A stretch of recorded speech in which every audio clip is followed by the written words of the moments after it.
What's up, guys? Hey. Man, I get fired up with that intro song, man. Woo! And then I get fired up and seeing my buddies on with me. Man, that's awesome. What's up? What's up, everybody? Doing the thing, working with kids, working with art, designing a new t-shirt for the company. So got all kinds of fun stuff happening. Yeah. You work with kids. Ladies and gentlemen, this over here, this is Casey Christopherson. Parallel Dimension Games, a whole bunch of other stuff. Yeah, there we go. Here, let's do this. A lot of stuff. Thank you. You were on a couple weeks ago. I think you and Jen and Zach talking about your latest Kickstarter that you guys had, which I think it just ended 2-3 days ago. Yeah, it funded, closed out. We did well. Wanted to thank all of the followers and people who jumped on here and backed us. That means I get to have printed copies at my booth here in October for nice. Con in Wichita, Kansas. So that'll be awesome. Next up for us is going to be November. We're going to let people keep their money for a little bit, though. We do have a OSC book that's going to be coming out. I don't want to talk about too much of that until it's done, but upcoming for Shadow Dark is going to be Forest Fracas and Strike the Heart of the Temple. So we're going with art for Strike the Heart is going to be kind of like Mike Plug art from the Wizards. He's the dude who did the storyboard art for Wizards and a lot of those beginning and intro, the title pages for the movie.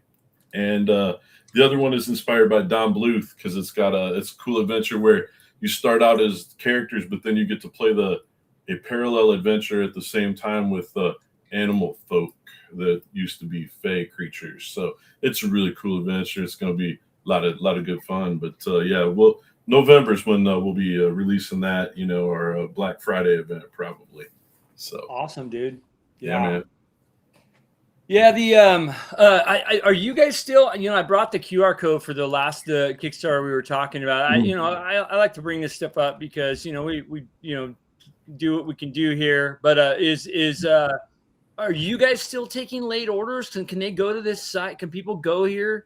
I see. I don't know if how Kickstarter works in that regard. Unfortunately, that's my weakest link. I work with I do a lot of the writing and creating, and I work with a lot of the artists and illustrators and stuff. So when it comes to putting together the Kickstarters, I'll say I've done it before in the past. I still have a guy mad at me because I couldn't get him one shipped to another country. So. Well, if anybody's interested, you can go to that link. I'll bring it up. Go to our website and get all of our information there. Yeah. You can email Edwin at Parallel Dimension Gaming, and he would be the one who has the answers for that. So somebody just scanned it too, which is awesome. And I mean, those are the brains behind the inner workings of that. You're just the guts guy. I'm the face, I guess.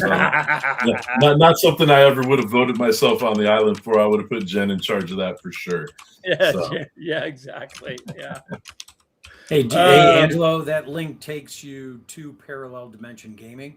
So within that site, it has the link to their Kickstarter and also multiple drive-through offers. Oh, okay. Yeah. That's the landing page for the company site. Thing. So from there, you guys can get all your and all the stuff. And the next one you guys do, we'll definitely have you all back on and Appreciate it. Play around and maybe we'll get Jen and Zach back on with you and a little family reunion. We'll try to get Jeff on. He wrote one of them, and he's a great author. He wrote Splinters of Faith, which is, if anybody had ever seen it or played it, it's this, like 3-inch thick adventure path that starts you from like 1 to 20, and it's just bonkers off the wall good stuff. But he's a little, I don't know. He doesn't like being on camera or something. I don't know. Love the guy. We'll make it happen, and we'll blur out his face. How's that? Not everyone is as good looking as you, Casey. Yeah. Here we go. Let's get right down to it. Look at that. Oh, what a mug. There we go. Yeah. Let me before I want to get to to Greg and Dimitri, you guys on the bottom too. By the way, thanks you guys for jumping on. This is going to be a fun show.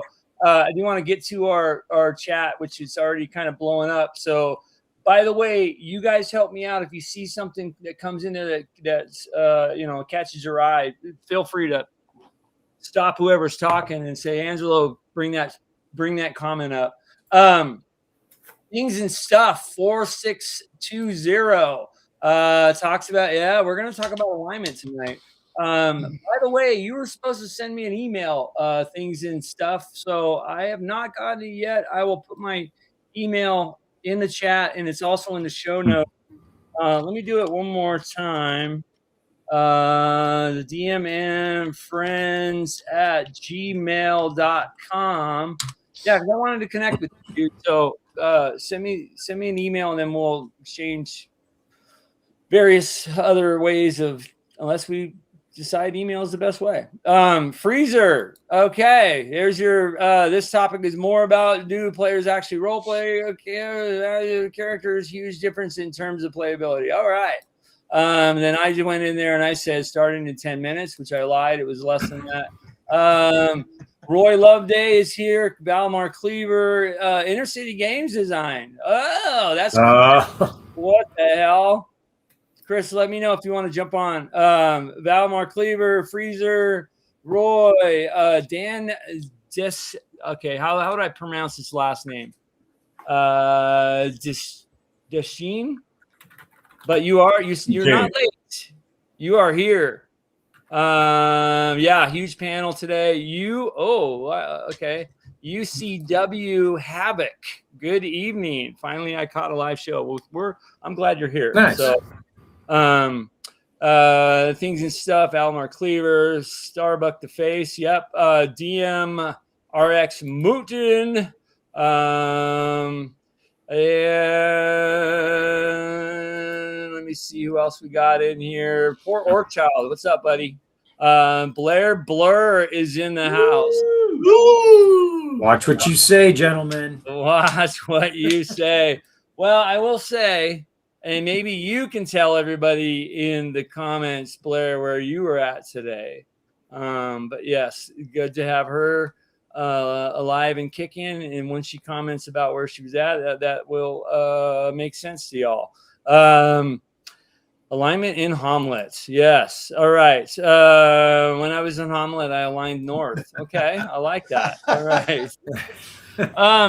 West Hey, is the Angelo. best. Angelo. So real quick, let's go down to you, Greg. I know you got a lot of pretty awesome news coming out. By the way, I will put in, go ahead and tell us about what's happening with you, because Sure. Thanks. I appreciate it. Just got. Oh, do you hear echo on me? I can hear it. I don't hear an echo, but you turn your radio sound down, like sir? you're far away, dude. I'm far away. All right. We'll try it again. All right.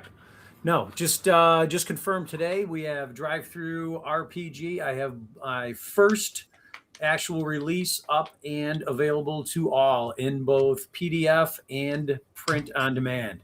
Excellent. So yeah, it's like real, right? I mean, how do you can't shut it off now? I mean, right, Casey? You know, Look, can't shut, every you can't time you shut get up. a new book, every time you get a new book that you worked on, and it's the first time you hold it in your hands, it's right. the best thing ever. That's every right. time. That's right. Yeah. So no, super excited about that. So out there on Drive-Through RPG, the site's up.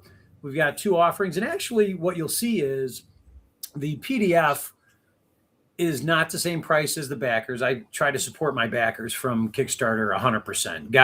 Got to make something special for them. So it's a couple bucks more. However, I paired it with the print on demand option for only another $5. So you can get them both for that same price as the Kickstarter could get the print copy. But the difference is, so I don't upset the backers, the difference is print on demand is not the same as the Kickstarter. Removable cover, I'm going to say different inks, different bindings, so on and so forth. So it's I'm super excited about it. And so that's the newest thing. And then today, the second module, which will be going live on Kickstarter soon. And I say soon, we're talking days or a week. Just got the final proofs tonight and am reviewing those. So it is to the printer. And that's the way I like to roll my Kickstarters is I'm small time. I'm going to do 2 a year. And I want to make sure I get to a certain point where I am not going to have a delay in the delivery. So I'm going to try and stay true to my word on that. And so far, so good. So those are the 2 exciting things going on. Thanks for mentioning it. Yeah. So just to kind of summarize what you're saying, the 2 links that I put in the chat, that's a link to your drive-through for your last. Got it. For number 1, for this guy right here. Yeah. Lost Tomb of Chaos. You got it in there.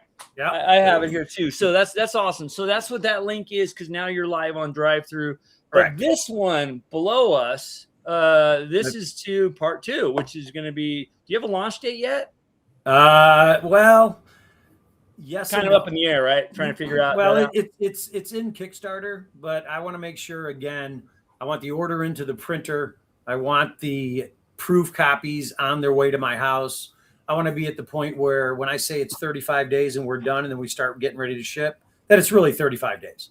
It's not 6 months or a year. Yeah. So you got some little logistics stuff you're working out. You want to make sure. But I'm super excited, dude. It's just I read through it again last night and then again today, making changes.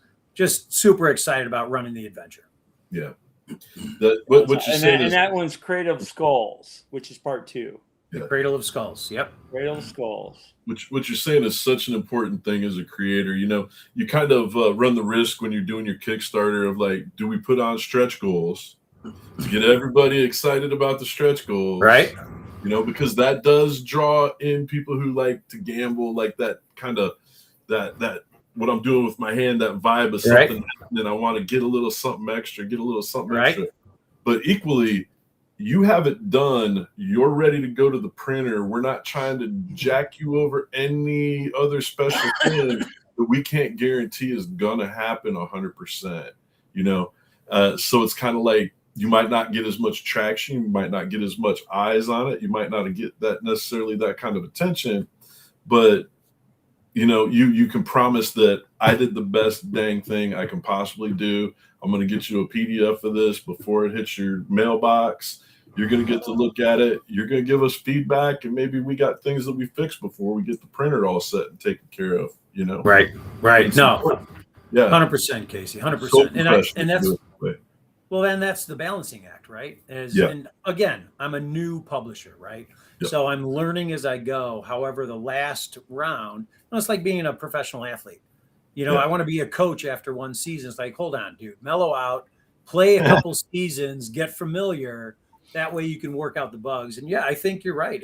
I'm weighing the costs of, do I get less traction by not having future goals and then deliver on my word? And again, nothing's guaranteed, right, with Kickstarter.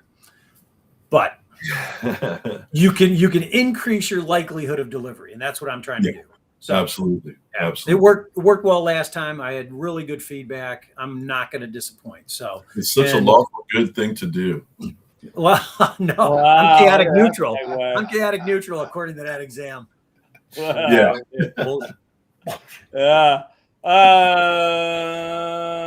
So we got a question from Freezer. I do want to, I'm gonna pin that, Freezer. We'll come right back to you. God, the chats are tough to keep track of. Let me segue over to my buddy Dimitri on the far opposite corner of me. I guess that would be because I'm lawful good, you're chaotic evil. Is that what that is? So yeah, I'll take it too.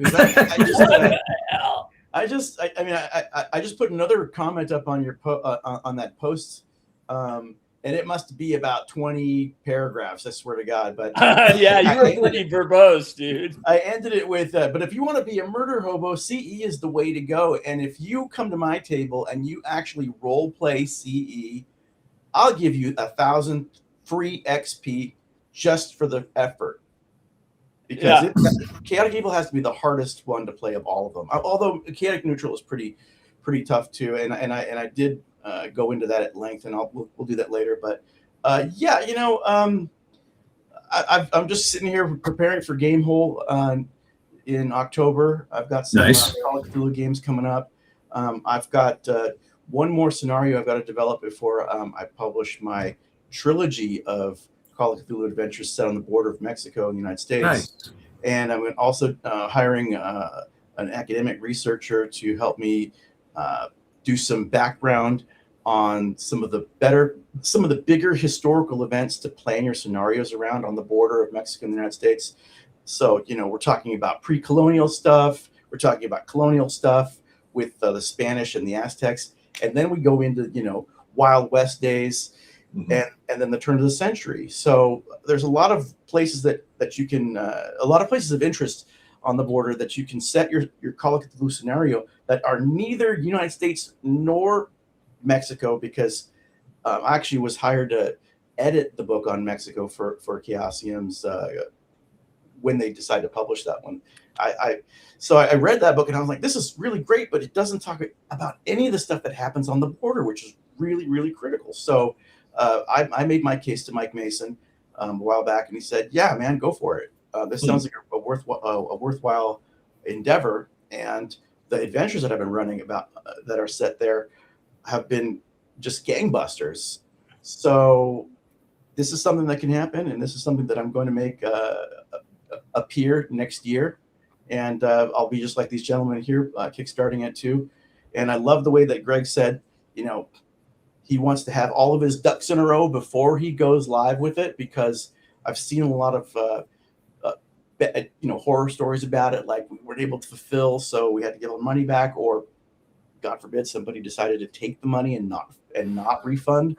Yeah, fulfilling. So when someone does something like that, you become pariah in the industry. That's not any place I want to be. So right. I want to do the same thing that Greg did here, where get it all in inventory, and then just be here. Just send me the money, and next month here it comes. Boom, there it is. So one of the most fun parts for me in the process of delivering the product is, and this is going to sound crazy, is actually taking everything hand by hand and stuffing it into the packages, putting it into the shipping containers or whatever I use, labeling it, and then taking it to the post office. For some reason, that there's like a closure to, it's like playing D&D. I can't let a room go behind me. I got to explore every room. So yeah, I get a kick out of the whole entire process. So the fact that the community is so supportive, and I can tell from your guys' backgrounds and the work that you do. Yeah, the community is just, they're open arms, man, and it's the greatest community. Yeah, really. And you got to be good to them, because they'll be good right back to you. That's right. We have the best community. The gaming community is the best ever. All right, so back to some comments here. Then I'm going to bring up a graphic, and we're going to get into the topic. What do you guys think about that? Did you say you had was one of Freezer's comments pinned? Did you want? Yeah, I do. As soon as we jump into, I'll bring his up first, Freezer. Yeah. So who just jumped on here?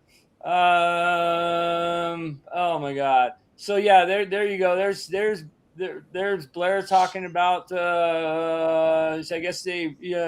Yes. Well, I guess I was privy to it. I saw it, and they blew her up like a balloon, and a robot did some robotic surgery on her today. It was pretty. Yeah. I guess they gassed you up, and then the auto dock inside, and yeah. She was in S3. Yeah. S3. That's a bad place to be. Yeah. How about with that black security card? Yeah. All right. Hey, Angelo, I'll check my email. Yeah, we should be good. Paladin Forge is here. Somebody else I saw come in. Oh yeah. Crap. I'm sorry. Anyways, all right. Mr. Robert. Crap. Stephen Kennedy. There you are. All right. Had her guts rearranged literally. Yeah. That's an interesting way to put it. Definitely. It's a family all right. show, guys. Well, I'm going to bring up this. Let's talk about alignment tonight. Oh, no. By the way, you guys, thanks for being on. You're welcome. Dimitri, thanks for having us. What shirt? There was a comment about your shirt. So Let's see what shirts we have on tonight. Oh shoot, he's got his player's handbook. Everybody, pull out your player's handbook. Okay, what do you got there? Let's go through shirts tonight. Here we go. Dude, that's bad. That's Oh bad. yeah. What sword? All will fall. All will Nice. fall. The sword, dude. I like that. That's awesome. Very what metal. do you got, Greg? What do you got on? I got my limited edition Conan. Oh, yeah. Very nice. Very nice. Dude, that was a comic book shop release in the last year. This was the last large they had collecting dust on the shelf. I said, what are you doing with all these mediums? Don't you know that it's a gaming community? They said, we got one large left. I said, I'll take it. How much? They go, $10. Dude, I got a Conan t-shirt for $10. And it's a serious. Yeah, that's a good one, dude. That's a great shirt. This is badass. This is totally cool. What do you got, Dimitri? Let's see what you got. Somebody says I'm a vault dweller, man. That's my shit. I love it.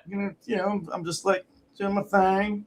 Yeah, but you got the Hawaiian shirt to compliment it, dude. You're set, man. Absolutely. We're the tropical vault. It's sunny every day, crisp and clean, and no caffeine. And I just got my it's just the logo for HMGS Pacific Southwest. Hell yeah. Got my HMGS shirt. Yeah, Dimitri is hiding Fallout under Hawaii. I like it. Who just came in? Mr. Rourke. What's up, buddy? Merlin is here. Love you guys. See, that's awesome. It's awesome seeing everybody here. Let me bring up a little graphic. Dude, you're pulling talent from Lord Gazumba's show tonight. Did you see that for early comment? Yeah. Well, I probably should plug Jay Scott because he recruited me. Well, I don't know. We talk quite a bit, and so I don't know if I volunteered or he persuaded me, but I'm going to be running a live stream game. I saw that. Virtual Greyhawk, which I think this is on the 7th year. I've gone to it, as a participant or a backer or whatever for at least, I don't know, probably back to like the second one, or I don't think the first one, maybe. Anyways, it's been going on 7 years. So, right. Yeah, it might be. Anyways, who knows? So I'm running a game the Friday night before I take off and go back east, which is, I think, on the 4th of October. But, yeah, so I'll be streaming it because, that's what we kind of do from Virtual Greyhawk. I don't know. We'll see how it goes. I'm going to try to use terrain. I mean, obviously not at the level that Jay does. I mean, that dude is. His terrain has gotten out of control. It is. Yeah, he's. I remember at Page, that dude just like loaded up a truck full of like stuff he bought from Thunderstruck Workshop. The Michael over there. Anyways, yeah, awesome stuff. So I might do some like kind of hybrid Theater of the Mind, and then some stuff. I don't know. We'll see what happens. But anyway, so stay tuned for that. But yeah, Jay and Lord Gasumba, his channel, man, go check it out, guys, on Twitch. It's pretty awesome. If you aren't already, hopefully everybody is. All right. So another question from Freezer. I'm going to pin that one too, my friend, because I just want to bring up a graphic that is going to set the tone here. Pin it and win it. Look at the game. This. What the heck? Yeah. And of course, the very best alignment is up on the top left, which I wish it was the top right, but it's the top left. Saintly? Yeah, saintly. And then what do we got on the bottom? Let me kill the scroll here. Diabolic and demoniac. For Dimitri. Oh, shoot. Dimitri. Diabolic, demonic, and then I don't know. You know me, I can't pronounce stuff. I'm gonna say it's beatific. Yeah, beatific. Yeah. So let's take that off real quick. Let me shamefully change it really quick just to something really cool. Oh yeah. Hey, there you go. And how about this guy right here? What the heck? Oh shit! That's Dash, everyone. So yeah, I've been doing a series on alignment. I'm a firm believer in I like from OD&D. It started out OD&D. It was very and kind of ported over to basic and BX, where it's law, neutrality, chaos. Right. I find a little issue there if you're a DM that's playing alignment, and if you're kind of, I mean, that's a simple way of doing it, which it works, especially for BX. I think it works. But I like it more, when you start playing Advanced Dungeons and Dragons. Why do you play it? Because you want to get a little bit more granular on your game, right? A little bit more oomph. And so, I don't know. I just love the alignment system for the best edition of Dungeons and Dragons ever, first edition. What do you guys when you guys run games? How do you get? I mean, are you strict alignment? Referees. Do you make your players kind of stick to it? Because I mean, there's consequences. I mean, and I don't think a lot of people really even know this without really reading the DMG. There's consequences for changing your alignment. Mm-hmm. I mean, if you play that way, I do. I try to play rules as written. But little known fact is if you change your alignment, you lose a level, and you all the way down to the 1 XP over the level below you. That was written in the rules. A lot of people don't play it that way. So. Yeah. What do you guys do? Talk to me. Let's open this up, and then we'll get to Freezer's question. Or should we start with that? Want to start with that? Let's start with this question. Yeah. Let's not make this guy wait forever, right? All right. He's got two actually. He's got one. We're gonna go right here with the first one, and he's got one in the pipe. All right. Question. He says, besides cleric and paladin, what effect does alignment have on classes? Is an evil sorcerer that different from a good one? That's a great question. Well, okay, yeah, I was just looking in the DM's guide about that, and yes, an evil sorcerer, if he has a familiar that was good, let's say he lucked out and got the pseudo dragon, if all of a sudden he goes evil, that pseudo dragon is going to leave him and take all of his hit points that he invested in him, and that familiar is gone forever, and you won't be able to search for another familiar for another year. So that's a huge consequence on a sorcerer. Now, if he was evil and he went good, it's the same thing. His quasit would leave him if he had like the prestige class. Yeah, the quasit, because that's okay. Evil, yeah. Yeah. So it goes both ways, and it was written there because it's a consequence. Right. When you don't give your players consequences, all you're doing is harming their growth. It's just like bringing a kid up. It's similar. Yeah, I really like that. That's a very big consequence if you do have a familiar in your magic using class. You know what I mean? And you flip over, because that's the truth, man. That is a pseudo dragon is not going to follow a chaotic evil magic user. I mean, I don't even know how, because realistically, those are tied directly to alignment.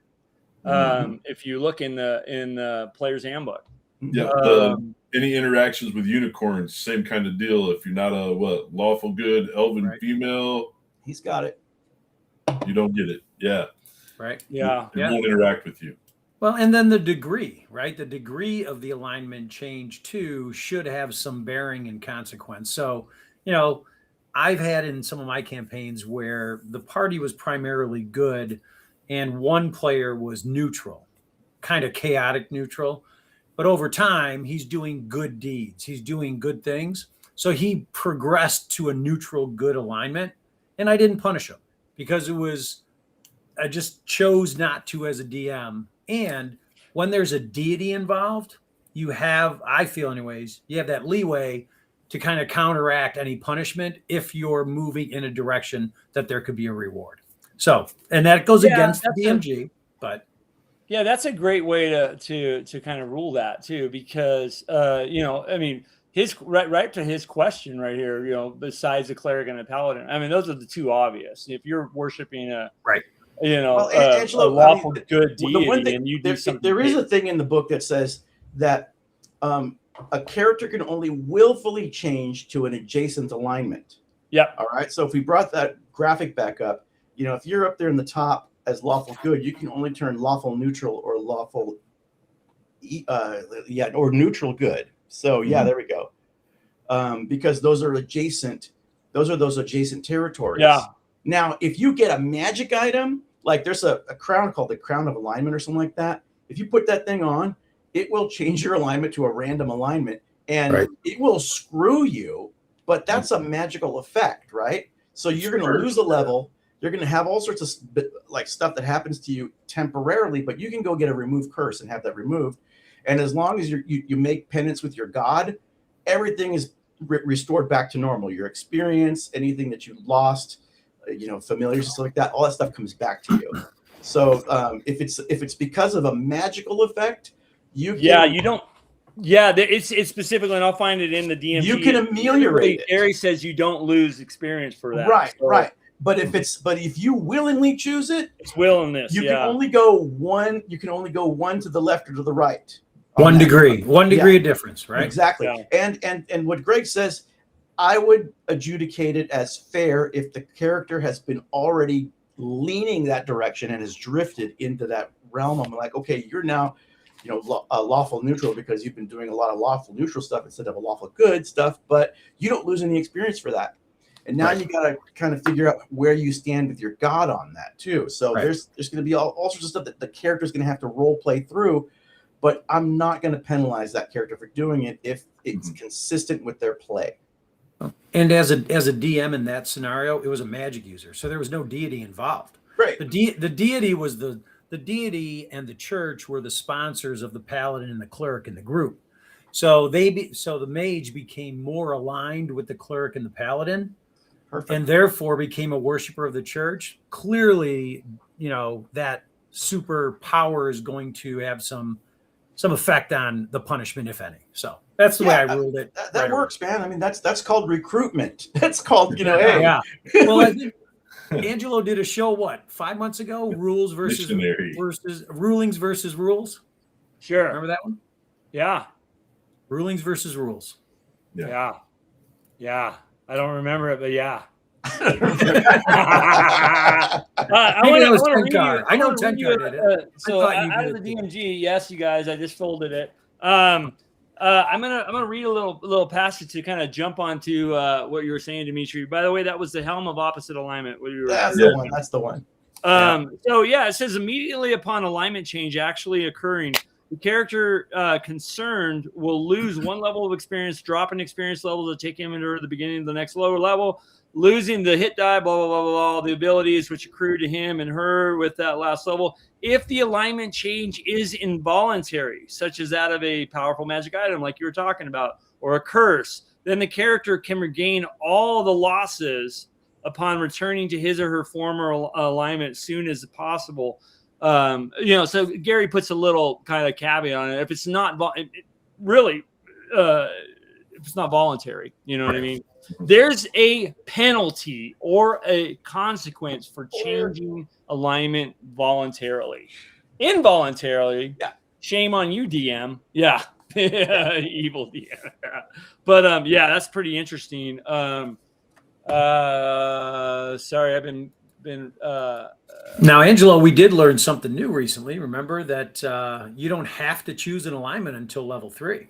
So you have the freedom to explore and actually establish an alignment for your PC. Greg, I'd love to know where that's cited at, because that one went right by me. Well, where he's kind of 2 and 2 together there is because and I'll read it in here. I think you can't lose a level until your third level. Does that make sense? Okay. So your first 2 levels are kind of you're exploring your character, you're establishing, and what it suggested. I think it's in the DMG, wasn't it? Yeah, it was, and I'll find it once we, it's on page 25. I wonder. I've always done that. I've always done that, and I don't know if I did it because I read it when I was like 11 years old. I've just always done that or not. Right. But what I do is kind of like the whole thing, kind of like the diagram, the famous diagram. I would make a little. I have graph paper, and I make a little chart for all of the players when I start out with new players, and after they get to a certain point, I actually assign them an alignment based on their behavior.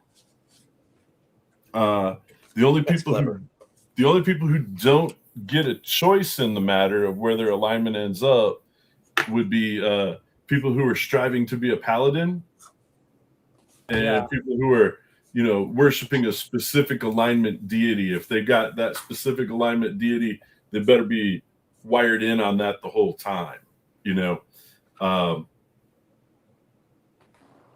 Well, you're backwards. Hang on a minute. Let me flip you, buddy. This is for Valmar. He made a comment about King Diamond, and I had to chime in. Metalheads stick together. Yeah, Greg, I can't remember where that is. If you find I'm it, looking. I'll look. I'll find you it. and I were talking about it the other day, and I think it's I think he says it somewhere in there where you that penalty doesn't that consequence doesn't happen until you're a certain level. I think it's second or third or something like that. But I mean, we all know, or at least we may have heard, that most of the original D&D crew, we're talking all the guys who are named people in your player's handbook and Dungeon Master's Guide, guys who have spells named after them, almost all of them started out good, but they didn't finish that way. Well, I mean, what about Rary? He's known as the betrayer, for crying out loud. Right. Yeah, and he was the guy who was in the party. He was in the darn party. Well, I mean, Robillard defeated the Tomb of Horrors by sending 1,000 orc army in to catch all of the traps for him. An army that he had killed their leader and took over as their master. I mean, good. It was their. They drifted into that, man. They were like, you know what? That's where it's at. Evil is where it's at, and I can't really argue that.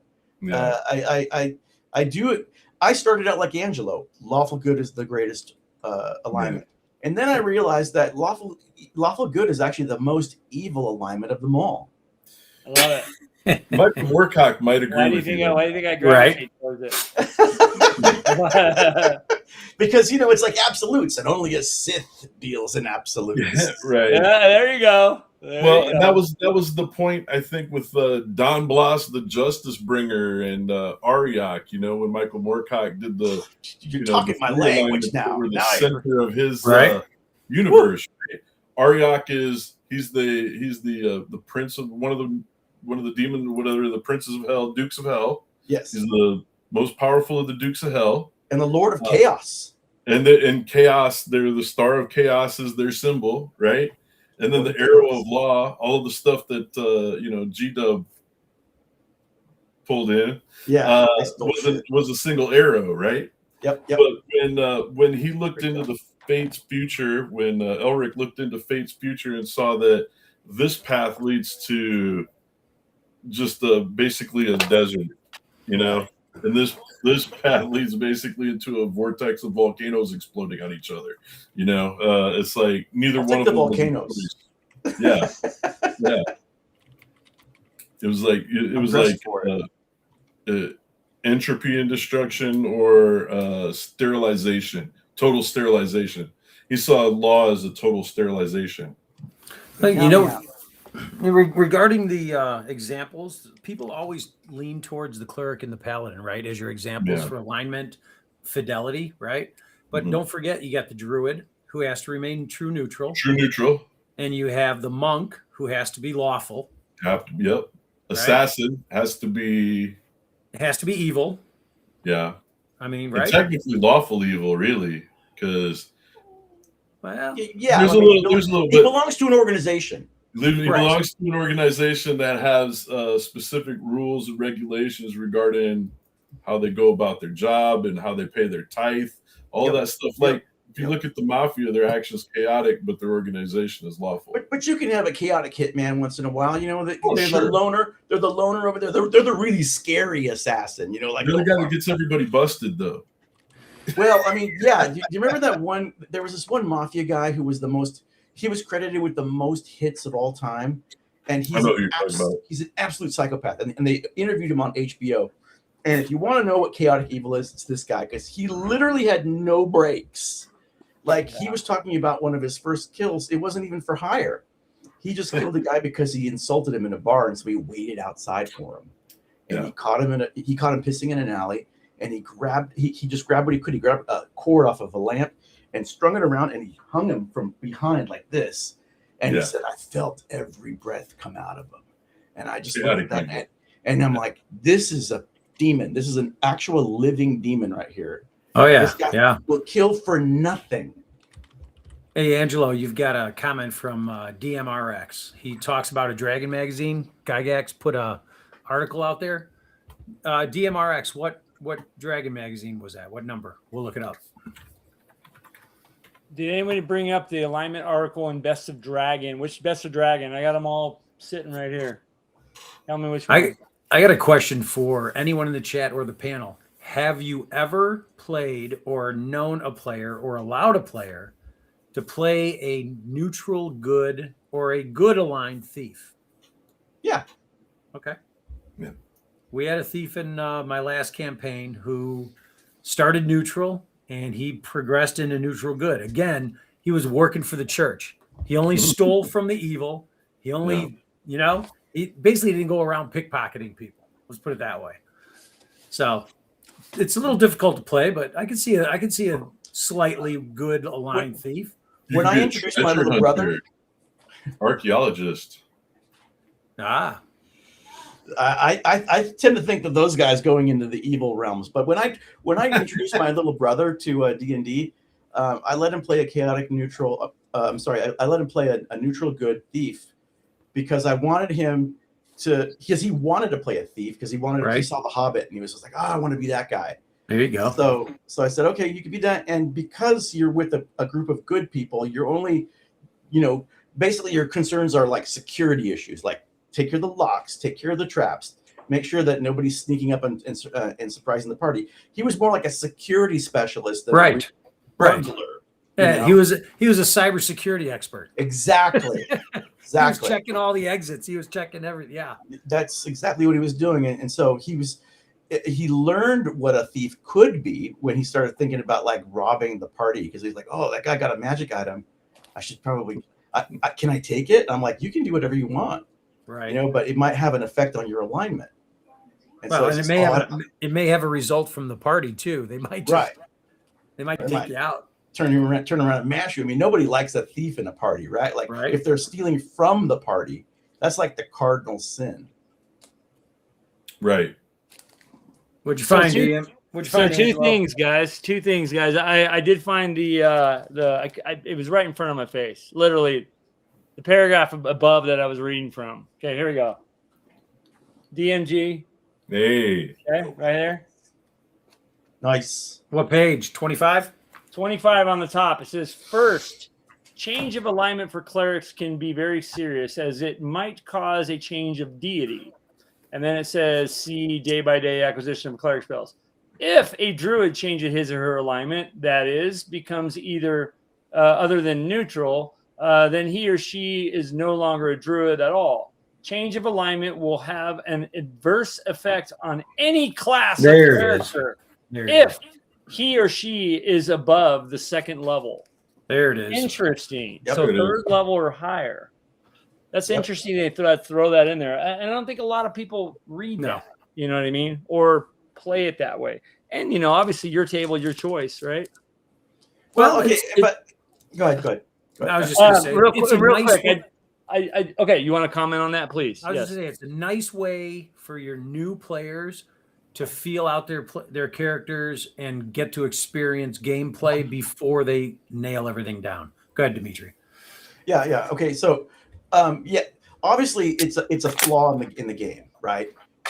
Because as Greg has been saying, there should be a preliminary period for when a player, so a player can actually feel out what they're supposed to do, Right? Except for the characters that have alignment requirements.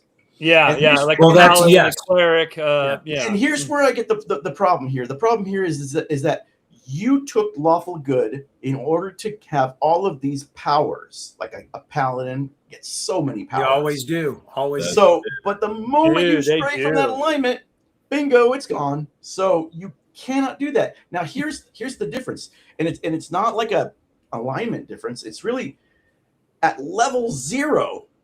You can play any character you want in any alignment direction you want. And I was thinking about running this as a game, actually.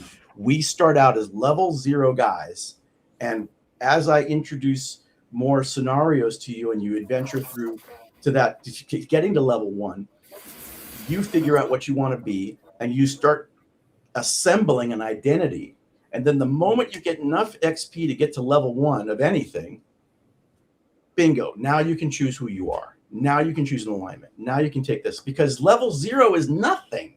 It doesn't even register. So why would you even care about the alignment of a level 0 person? But the moment you take a profession, you're now claiming a ground that you're willing to protect.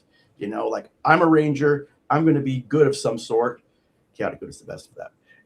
But this is a commitment. I am standing on this ground now, and I shall ne'er, change from this. Well, it's also the DM's responsibility to make sure that they're educating the players, right? And there's so much to know. So, I mean, a paladin could, like you said, they become a paladin for the power. They fail to play a lawful good alignment. Well, they have an option. They become a fighter. Yeah. Right? So yeah, and they lose all their powers, and all that's that. Right. Yeah, that's right. One of my good friends. Yeah. One of my good friends and mentors in the business. His deal, and this guy's he's a pretty big attorney. That he would actually, in Paladin's lawful good, that's his whole shtick. It's his whole domain, and he would make you start. You didn't get any of your Paladin abilities until like 3rd level. Wow. You did a fighter, and Dude. you had a stick and maybe a shield, robe. That's it. No armor. No armor. Earn it. Go earn it. And then you had all the good deeds, or you were done. Yeah. Dude, Casey, I've been doing that lately for anyone in my games that wants to be a paladin. Yeah. I now make them be a fighter and prove it. Prove it. But then the question comes down to, okay, so now I'm a paladin. What level paladin am I? I just go with the straight, whatever the experience says, right? Whatever the experience is. That's right. You don't lose or gain. You just basically align with the experience. Transfer it over to the new. That's right. That's right. stuff. I think it's and if you're like I'm such an immersive player, and ask Angelo like last night, dude, I sit there, I'm like, it's 4 hours of, wow, I'm a half-orc fighter cleric. This is fantastic. So I'm with you, brother. I'm with you 100%. I think the more creative ways like that, those little nuances to the game that could be overlooked easily, are what really make the game that much richer for the players. Mm-hmm. So, and I said this earlier on the thread on the video, but the thing about alignment is that it is a commitment to what Gary said. So, a lot of people are saying, oh, well, I homebrew this or I hand wave that. And I'm like, we're playing a 50-year-old game. right. The people that I play AD&D with are not beginners. They're not like people who just came up and go, what's an RPG? It's like, these are people who are hardcore, and I can go, hey, man, what's that cleric spell that does this and that? And the guy's just like, blah, blah, blah, blah, with eidetic memory, it can instantly just spew it out. The people I play AD&D with are pros, like Angelo. They can just recite the books from memory.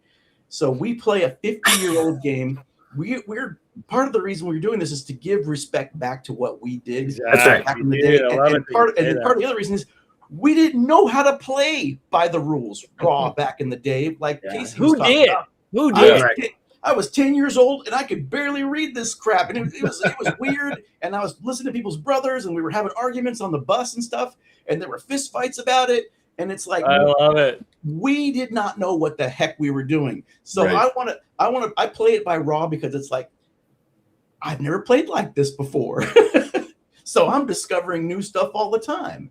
And that's amazing. That's an incredible experience. And that's why you should play by raw if you're an experienced AD&D player and not hand waving the stuff off.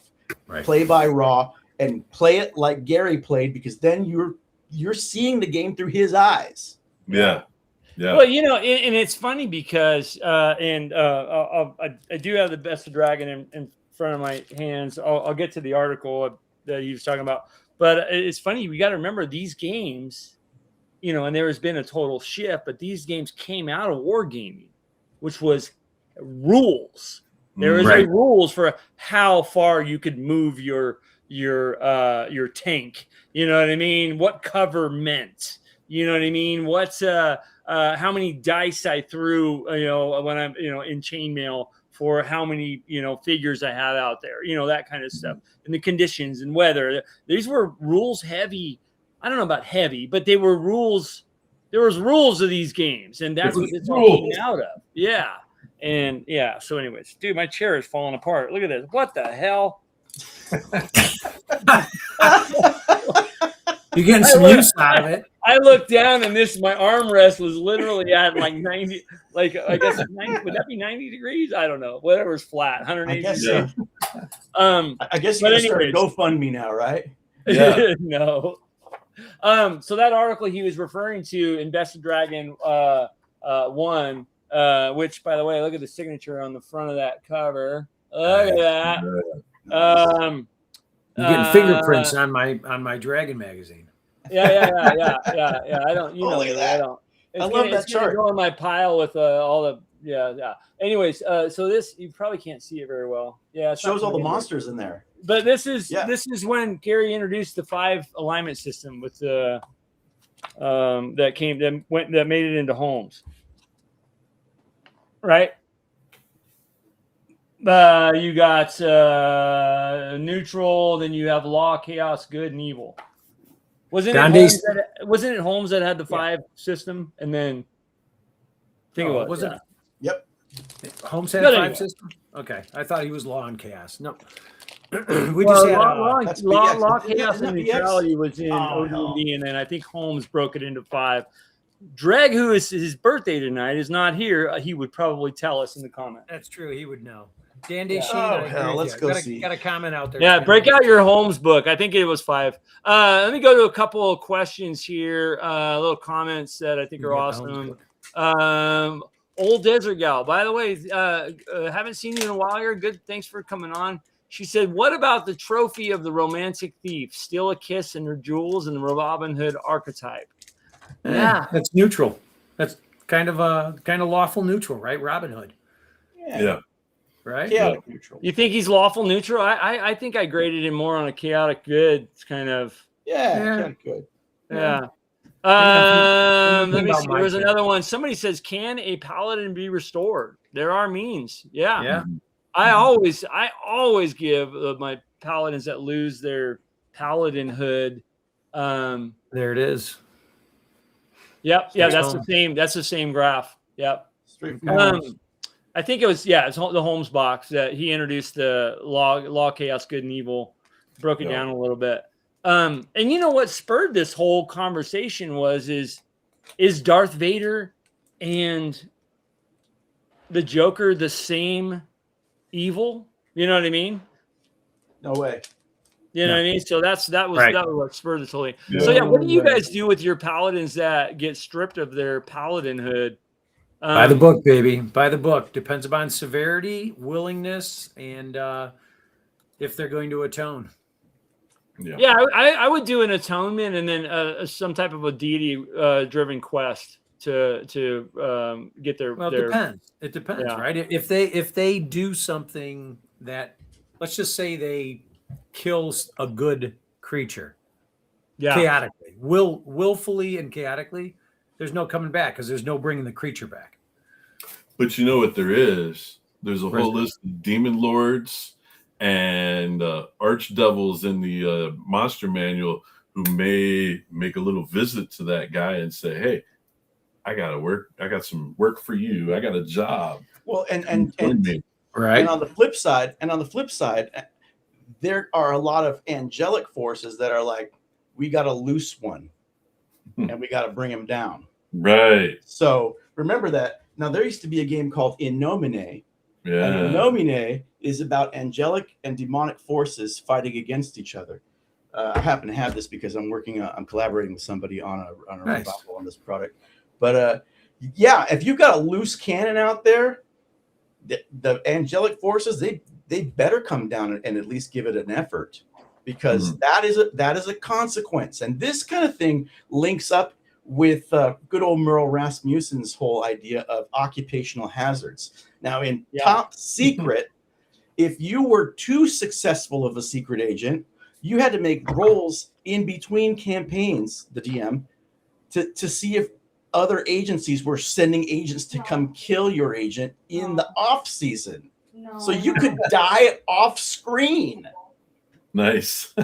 So he's the first game designer to ever introduce that kind of effect. Dude, that was prior to AOL. What was it? AOL Online? Yeah, that was prior to the computer doing that. That's awesome. Yep. That's what I'm talking about. Merle is a fantastic designer because he introduced that concept. And when I read that back when I bought my first copy of Top Secret, I'm like, I'm putting this in D&D. Right. Because there ought to be people hunting you if you get too successful. Right. One could make an argument that Darth Vader was an anti-paladin. Easily. I don't think he was chaotic though. So Not he's at all. lawful. He's It's lawful. hard to say he was ever lawful either in the first place. I'd say he was at best neutral good when he Darth was Vader? Yeah, When he was a kid. Anakin, yeah. Yeah. It's just the same person. You got to transition him. He starts having that lawful shift, that authoritarian lawful shift, when he's a young man fighting the Clone Wars. Yeah. Before that, he was an optimistic kid, but he grew up. I think he was true neutral. Yeah. He was a nature boy. Yeah. Well, he grew up as a slave, Right. on an oppressive planet. Yeah. There's a lot going on. There's a lot going on with him, but definitely ends up lawful evil because he takes that tyrannical lawful turn. Well, why can't we change it ourselves? Why can't we find somebody strong enough to rule us? Yeah. Right. Hey, Angelo, what was that comment about you had it up momentarily. It was about the reference back to chainmail. I think it was alignment based. Do you remember seeing that one? I was just curious as to what the comment was referring to. I didn't understand it. Yeah. Thanks for putting the page number 22 in the player's handbook for. Oh, nice. That was from Christopher Lundgren. There it is. From Chainmail, and what's sad is how many modern gamers are ignorant of the history where it came, that it came from historical. Yeah. Man, I was pretty happy at ACON. I got to play some Chainmail. That was really fun. Chainmail's fun. Yeah, I like it. I'm a big fan. And Paul Stormerg always puts on a great game. Dude, I'm gonna fall if I lean to my right.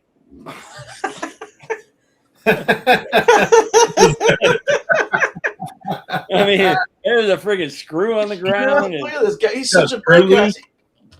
What the hell? That's I don't know how to respond to that, but yeah, that is a shame. Question again from Freezer. By the way, you guys put questions in on alignment if you or comments, or man, the comments are going nuts. So thank you so much. There's a good question. What are your views on alignment restricted items? And what was your favorite? What is an alignment restricted item? There's a variety. There's a ton. Tell me any items out there. The Holy Avenger. Holy Avenger. Okay, that's true. Yeah. What about the sort of well, cost? I mean, you have weapons and you have magic items that if somebody that is the opposite alignment, they would take damage. There's artifacts that do that. Okay, I get it. He said okay. sort of costs, and that's an artifact. It's an artifact. Yeah, sort of cost is a chaotic. Well, we know who Koss is, right? Yeah. He's fucking Vecna's. You got Talisman of Ultimate Evil. You have Talisman of Ultimate Evil.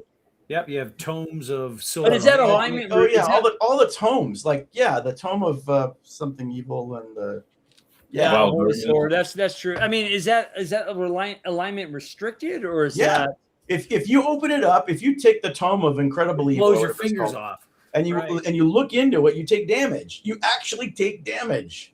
You can lose experience and other things. Yeah. I don't know. Maybe I'm getting too technical with it. I'm seeing something like that as being it's I don't know. Maybe I'm just getting too schematic with it. Yeah. Well, the question could I don't know if it's a restriction, like the class restriction is how I kind of see that. It's just more of a like you can't use it. Period. You know what I mean? But you can't use a paladin. Can't use an evil sword. You got to think about them as a corrupting influence on your character's alignment or which is a reflection of your character's soul, if you will. So well, here may be a good example too. Is for example, if there's articles and or references to like a lich. Let's say you're a higher level character. You're fighting a lich. The lich is going to be wearing evil based items, right? And you're encouraged as a DM to create items. Like they have a staff, and that staff it's not just a staff of withering, right? Maybe it's a evil staff that if you touch it, you take damage, or a talisman that they have, or a book, or a ring. See, because they're high enough level, they're going to be making magic items too, right? Mm-hmm. So a good aligned creature touching them. But the question may also be going to, and please clarify in the comments, maybe going to like an intelligent sword that has a alignment to it. The question is probably more relevant to, can I, as a neutral character, use a chaotic good sword, and what effects, ill effects, or good effects, right? That might be part of it too. There's also the Staff of Serpents. And I think that a lawful good cleric cannot use the Staff of Serpents. Huh. But I mean, there's a lot of items. So there are, but there's another caveat too. If you do any astral travel, you are going to get the attention of things that are either opposite of your alignment or with your alignment. Like if you meet something out there, like a Kieran, and you're lawful good, you can chill with the Kieran, and the Kieran will help you. He'll be like, I'll show you the way back home. But if you meet like a mind flayer out in the astral, zones, you are screwed. Right. As a good party. Yep. Another good one is the Candle of Invocation for clerics. You light the wrong candle, right? One's evil, one's good, right? Or they're alignment based. So there's a whole, it's like a spectrum, right? It's like a spectrum of different items, and how would you rule them? How do they affect your character? How does your character affect them? Yeah, that's part of the fun of the game. Yeah. Figuring that out. Yeah. So when you want to give my half orc a intelligent, lawful, neutral bastard sword, you go right ahead, Angelo. Yeah, Well, you guys you're making me think about some stuff here. Crafting magic items in one of the editions, and I don't remember. I know it was the cheaper XP cost to craft it if it was specified to alignments, probably third edition. But I know that came from the fact that if you crafted a permanent magic item, it cost the crafter 1 constitution point permanently. And so you were only going to craft a certain amount of points, especially if you're a character class like a wizard who doesn't have any hit points to begin with. Right. Magic items is, because you got to cast permanency on it. That's right. Constitution. That's right. What do you think about Angelo? Let me ask you this. Dash, I'll let you out in a minute. Let me just ask this question. Yeah, right here. Could a neutral good, let's say a neutral thief use an intelligent, lawful good sword?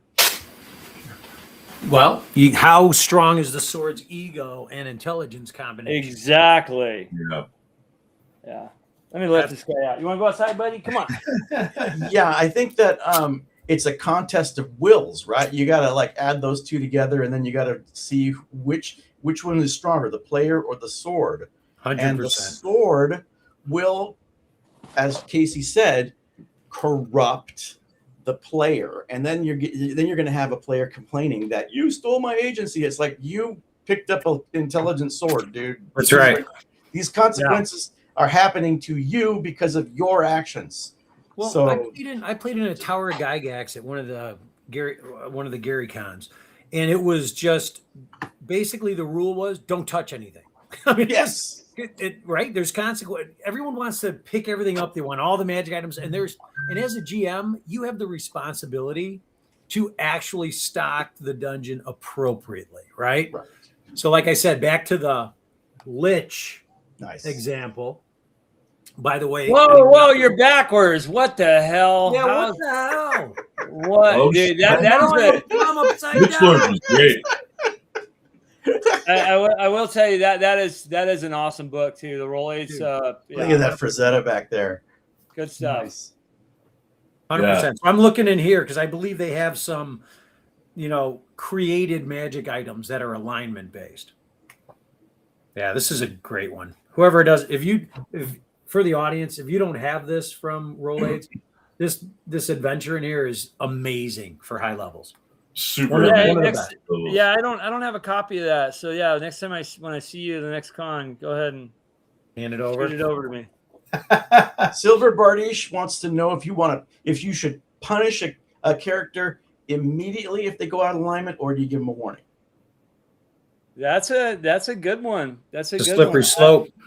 What I like to do as a DM, and this is kind of how. All right, if you do this, these are what the consequences are going to be. So give them an informed decision. Don't just be okay, it's done. Now, you know what I'm saying? Just like the whole talking about, well, I want to swing from the chandelier, kick the orc, push him into the pit that's in back of him, right? Cool. Okay, you want to do that? Okay, well, this is what you're going to need to roll, and this is what will happen if you fail. That kind of thing. Since I've played so many other systems since D&D, I think I would tell my player to make a wisdom roll, and then if they succeed, I'd say that you rethink it because of these consequences, and you just tell them the stack of shit that's going to happen to them if they go out. Yeah, that's a great way to do it, dude. Wisdom that's a great stat to go. Not at a con though. At a con, boom. Penalty. Yeah, at a con, keep all bets are off, baby. All bets are off. Right. Burn. Yeah. And they're there for the burn Magnum anyway. Says, I let players know that I would consider an action that they are about to take counter to their alignment. I see it as acting like their conscience. That's a great way. And I've actually heard that from other people say that. Well, you know what? I can put something in there as their conscience, as their lawful good conscience coming out before they do this non-LG, act. Yeah. Anyone swinging from the chandeliers has my vote. Yeah, Thomas, welcome, by the way, and thanks for that's its own alignment. Yeah. Chandelier swingers. Chandeliers. No punishment ever in a game, just come up with a plot and add it to the role playing. All right. Test forced call Knops. All right. Welcome. The reason why I'm so hardline about this, and I've said it before, but I'll say it again.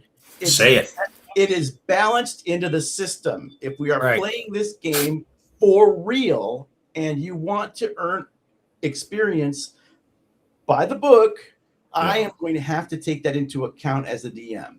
I have to take into account how well you role play. That's right. That's right. If you're not doing that, you don't get full XP. Period. Well, because Gary used to give experience based upon how well you played your character, not how many gold coins only, right? That you collected. That's training. That's training in a nutshell. And a lot of you know, I do play it this way, but a lot of tables I know don't. But that's a very interesting thing. Upon achieving another level, you rate the player, you know, on a 4-tier system, right? Excellent. I can't remember all 4 of them, but excellent meaning, well, training's only going to be one time, you know, times one per week. Right. Now, if you're down the scale, times 2, times 3, times 4, that's more money, more time. Yeah. So, and you have to consider alignment in that that rating system, that grade. Right. You want to call it a grade. Yeah. And to Dimitri's point too, is there's so many little nuances in the game system itself, or other game systems as well, that as a GM you have, getting back to, you have an obligation to your players to break that fear, and it's not fear, it's to break that control or that holding on to. I don't want my character to die. Oh my God, I'm going to lose my mind if I lose. Roll a new one. Get used to it. Because you have to explore those. Because if your character is not stepping outside its comfort zone, you're not enjoying the game. Yeah. And odds are people at your table aren't enjoying it either, as much as they could. Well, that's so great. I love that. I absolutely love that. Thanks, man. Yeah. You guys, Dreg is in the house. Happy birthday, buddy. Happy birthday, brother. Happy birthday. Yeah. Woo. We had a Holmes question in here I thought you would appreciate, but you're late, so you don't get to know what it is. You have to go back and listen to it. This is a really awesome comment right here, and I totally agree with this. And I'm gonna have something in here that I'm gonna say about this. So every session is a level. Every game until level 5. Then the real game starts, the grind, the XP. Yeah, I would say that. Fireballs. Up until then, that's your backstory too. Yeah. Is that for level 1, level 2, level 3, and level 4. And that's your backstory. You're developing at the table. That's why I'm so I don't need to have a 5-page backstory from the players when they come in. Develop that at level 1, 2, and 3. And you don't need cookie cutter backstories from a player's handbook either. I'm so against that. Like, I want this backstory. I was a pirate. Oh, great. Yeah, that's really stupid. You're a 0-level pirate. What, you were a fire elf? Exactly. Which fucking dimension were you where you are a 0-level pirate? Nope. Think about them as the henchmen in Venture Brothers. They just get smoked left and right, you know, and you have to be the one that survives the first level and you get a number. That's a great one. I love you, dude. Yeah. Yeah, man. They're walking down the street. All of a sudden, Brock freaking Sampson. Rocky's killing everybody at the theater. What happened to Speedy? Oh man, you don't want to know. Those dudes were really happy birthday, Dreg. That's we love you, buddy. Yeah, the birthday boy has arrived. That's one of the things that Zane Daniel did, and when I played his game at North Texas was, he handed out like a luck token for people who were really role playing their character, and that's something that you could like Dimitri said, you rewarded people with experience points in AD&D, absolutely, right. And so you get more. You get your however many for meeting your prime recs for your character, and then you get this for however much gold you bring home.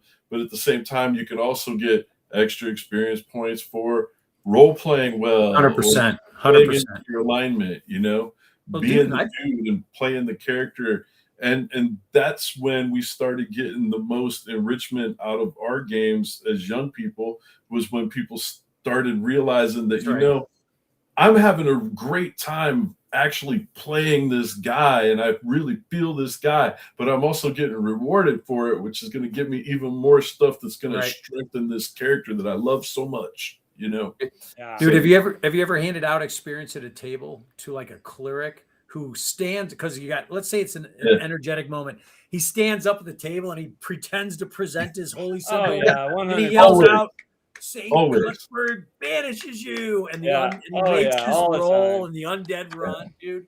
Take an extra 100 XP right I now. don't just That's give right. him. I don't just give him experience. I throw that guy a Benny. I just go here. Yeah. That's yours. That's free roll Give him whenever that- you want, man. Give him another Yeah. drink. Keep I thought doing that might be a token for Vegas, man. Is that a chip? Is that a $50 chip for Vegas?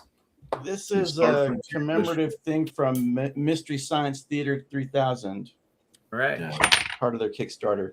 But yeah, I mean, like I bring a sack of coins, like those fantasy coins, and I Right. just throw bennies at my table, and I go, "You get a reroll, and you get a reroll, and you get a reroll," because I want all you guys to become theater kids at my table. I want There you go.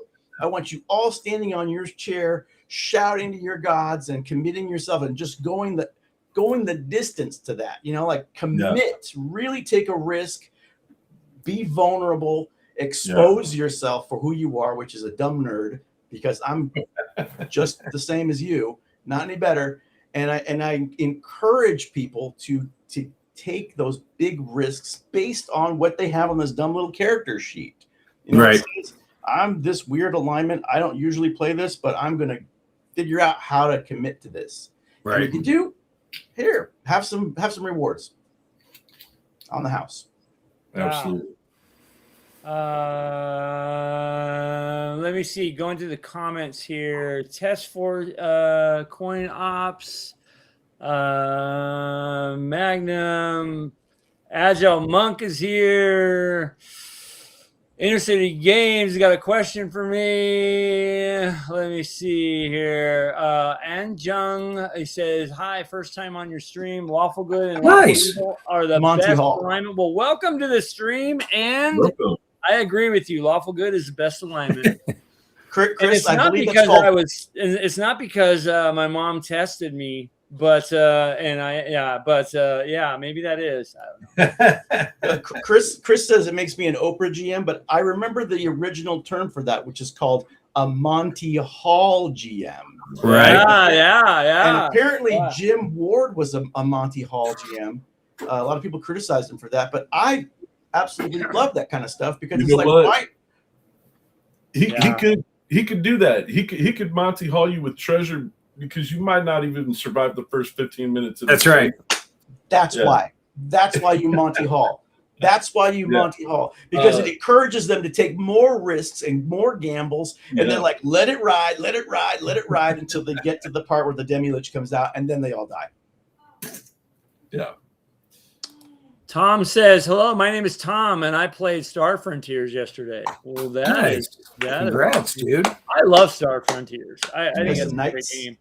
You know, it's funny. Try hitting something when you're just starting out, though. It's pretty tough. Shooting thing. Oh yeah. Tom Veralt? The tag tables were. Yeah. Is that Tom Veralt who made that comment? Yeah. Tom. Yeah. Yeah. I think, Yeah. Welcome, dude. Tom's Thanks Tom's a big Star Frontiers player. I think the guy knows everything about Star Frontier. Hey, Tom, Yeah. what's up, man? Yeah. I love Star Frontiers. Yes. I'm looking at my lonely box over there. What is it? All my modules of Star Frontiers. I don't get to play with anybody. I wish I could play Star Frontiers. So, Star Frontiers had two Dimitri, we actually did a Monty Hall adventure. That was from Chris. Yep. Yeah, that's did someone turn Greg's mic off? Can you say something, Greg? Hi, are you there? There you go. Hello. There we go. We can hear him. Yes, a challenge coin. Agile, you recognize this one, right? The one I showed. Did you play Alpha Dawn? That's for you, buddy. Yeah. Let me see. There's a couple other questions we got to get to. I got the crayon. I got the crayon. Magnum asked this a while back too. How do you guys track alignment drift on the chart? I use a grid overlay. How would you? This is a good question for you, Dimitri, because I know you and I have talked about this before. Oh yeah. Okay. So this is one of the things that I put on the post as well too. Chaotic neutral. Players love it. DMs hate it, and the reason why is because it specifically says in the DM's guide that chaotic neutrals are basically the agents of chaos. They promote chaos to the bitter end. And if anything strays from the balance of what they've established as chaotic, they've got to make up for it. Mm-hmm. So they're either the player is keeping track of what they're doing, or the DM is doing it. But my big complaint about that is this: how do we adjudicate what is a neutral good deed? You have a lawful good guy who is, let's say, a paladin, and he's rescuing kittens out of trees. And I go, well, you took that kid, you saved that kitten's life, so here's 100 XP. Good job. And then you got an assassin who just, did a job, and now he's running through the streets. And as he's going, as he's running through the town, he sees an old man crossing the street, and he just sticks his scabbard out and trips the old man as he's going across the street. And he's holding a bunch of apples, and he just goes everywhere. I give that assassin 100 points for a very chaotic, evil deed. It was very capricious and it didn't have to be done, but he did it for the effect. So here's 100 XP for that. What do I give my chaotic neutral guy player 100 XPs for leaving a 20% tip at the tavern just because he came back from a dragon raid where they came back with a fat horde and he just wants to pay it forward? What is a neutral act? Okay, I think I can help with that one. Have we seen Talladega Nights? Oh yeah.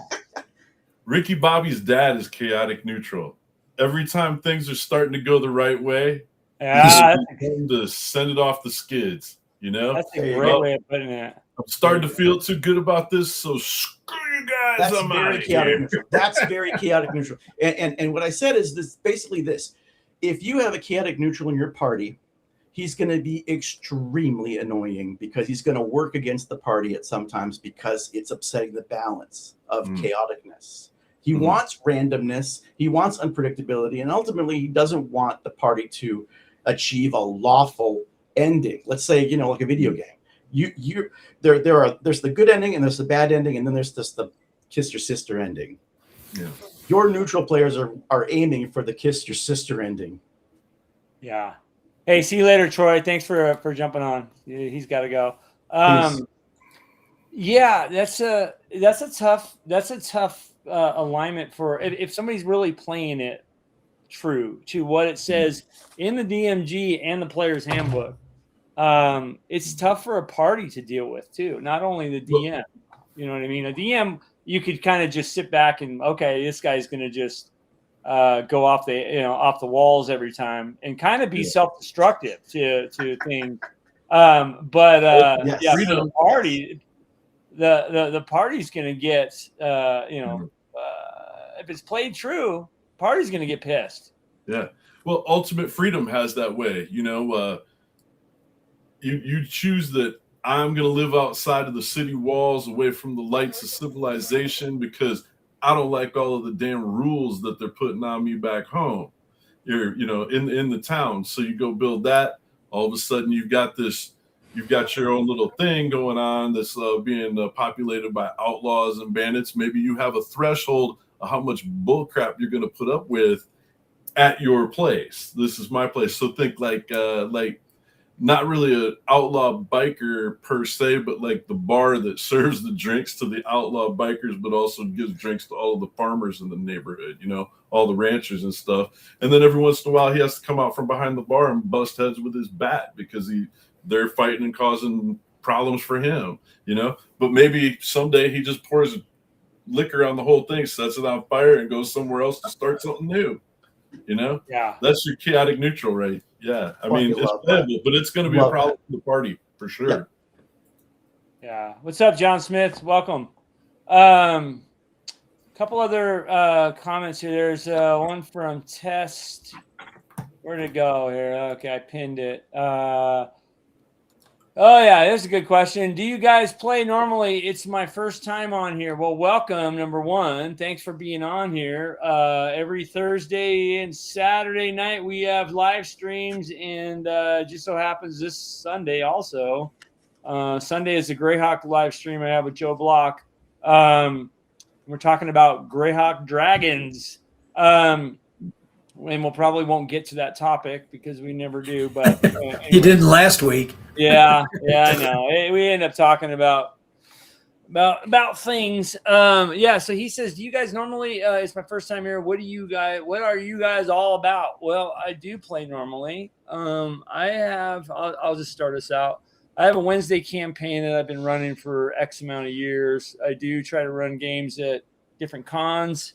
Not only AD&D, but Boot Hill and stuff like that. What about you guys? Starting with the guy below me. All right. I am a new publisher of Osric First Edition AD&D equivalent, and also pairs well with Second Edition adventure modules. And I am a 45 plus year DM. So I'm kind of an eternal DM. I run a Greyhawk campaign. We meet once or twice a month, and then I do one-offs as well. And what else? Father of 3 and guest on the show, and just an all-around lawful neutral cleric.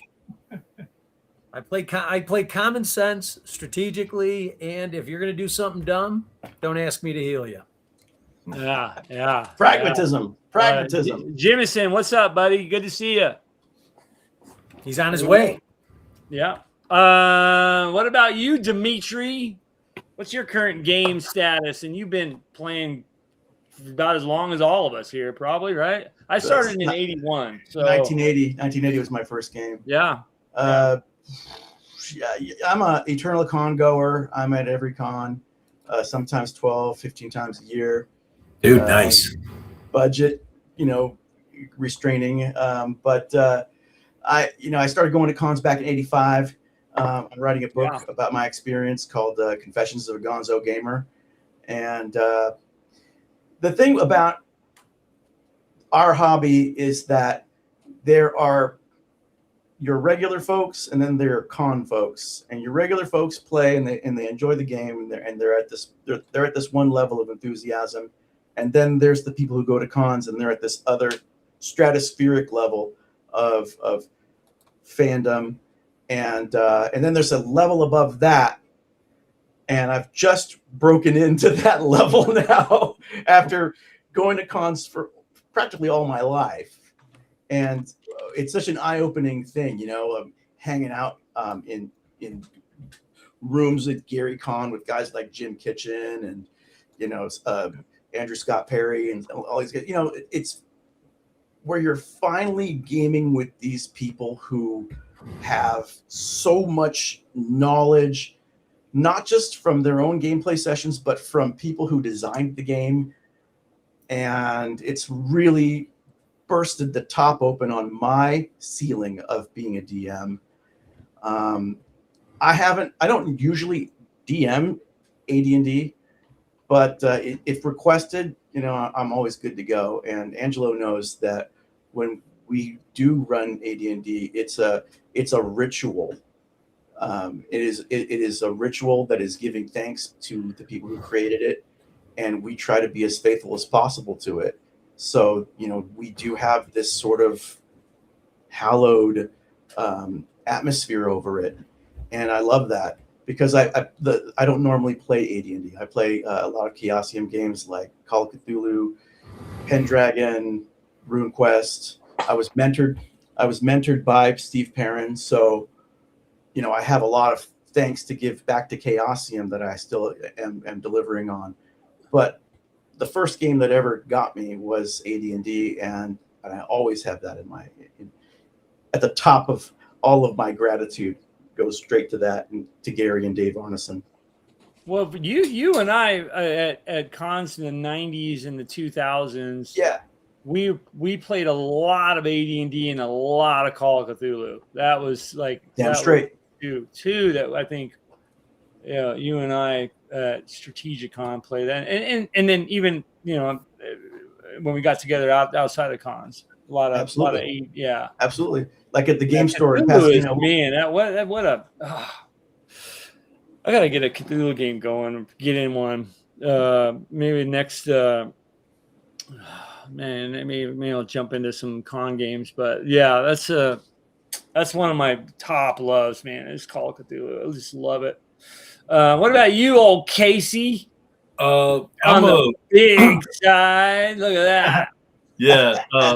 Well, let me see. I'm getting ready to start a game. I'm kind of putting together a thing with some of my old buddies growing up that Dimitri got to meet. I'm going to try and get my buddy Noel playing in a game for the first time in about 36 years, something like that. Nice. So, yeah, he's one of my original AD&D long campaigners. And we're going to play whatever I run is basically anyway. I don't even design for a specific game system anymore unless I absolutely have to. I just write out the scenario, the characters, all of that stuff, and I let the content editors make sure it fits whatever system seems to be the best for the company that I'm working for. Because I've learned, I've done AD&D, Old School Essentials, Swords and Wizardry, Castles and Crusades. So I've been in it for a long time. And like Dimitri said, when you go to the certain cons and then you get into the room where it's like, I don't think I belong in this room, and you get a little bit of that.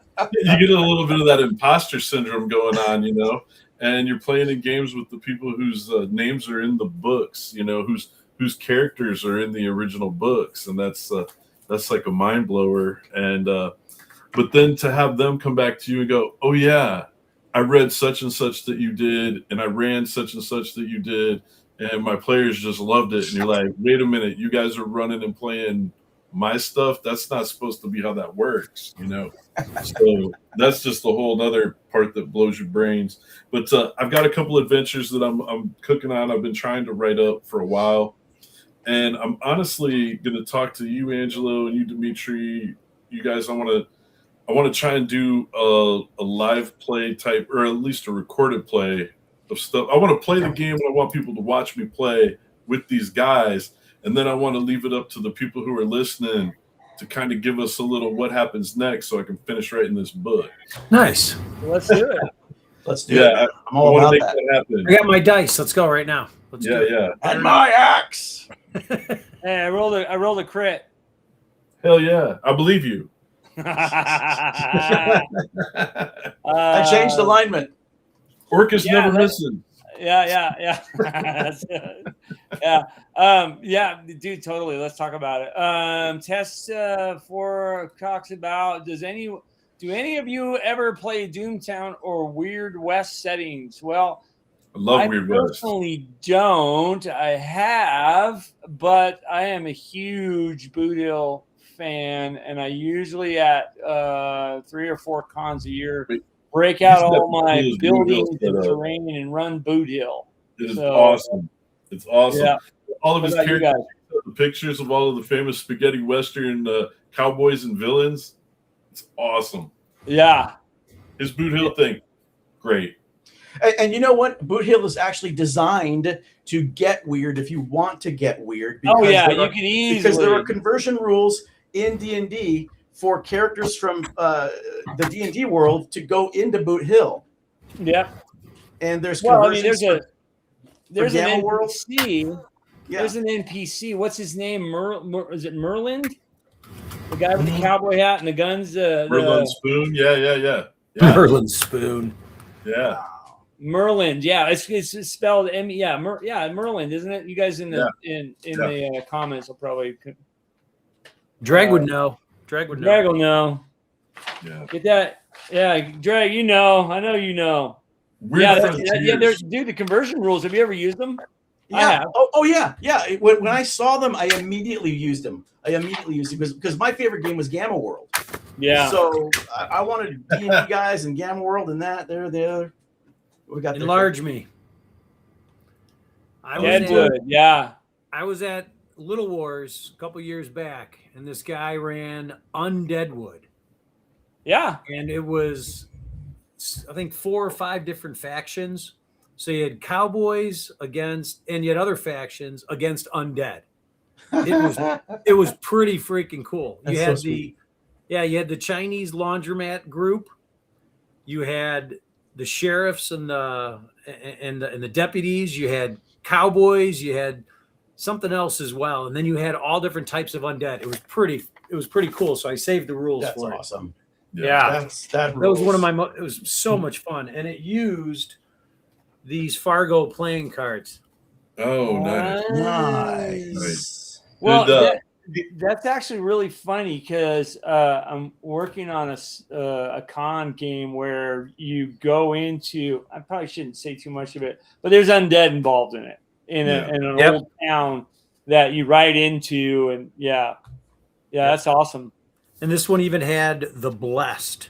There was a minister, a Bible thumper, a suffragette. It's a female. I don't know what suffragette. And then the church lady. It's pretty cool. The church Maybe lady. Satan. Here's another cool question, and I know that you got experience in this, Dimitri. Have you ever played original Teenage Mutant Ninja Turtles game? Oh hell yeah, man! I got that immediately when it came out. Was that Palladium Games or something? I forget who published it, but yeah, that was one of the baddest games. It was pretty huge too, wasn't it? I mean, it was great. You could be anything, any kind of animal, whatever. It was great. Loved it. Well, you know what we played a lot of too, if you recall, because I know you used to run at least one game. And that's where I really played. It was Toon.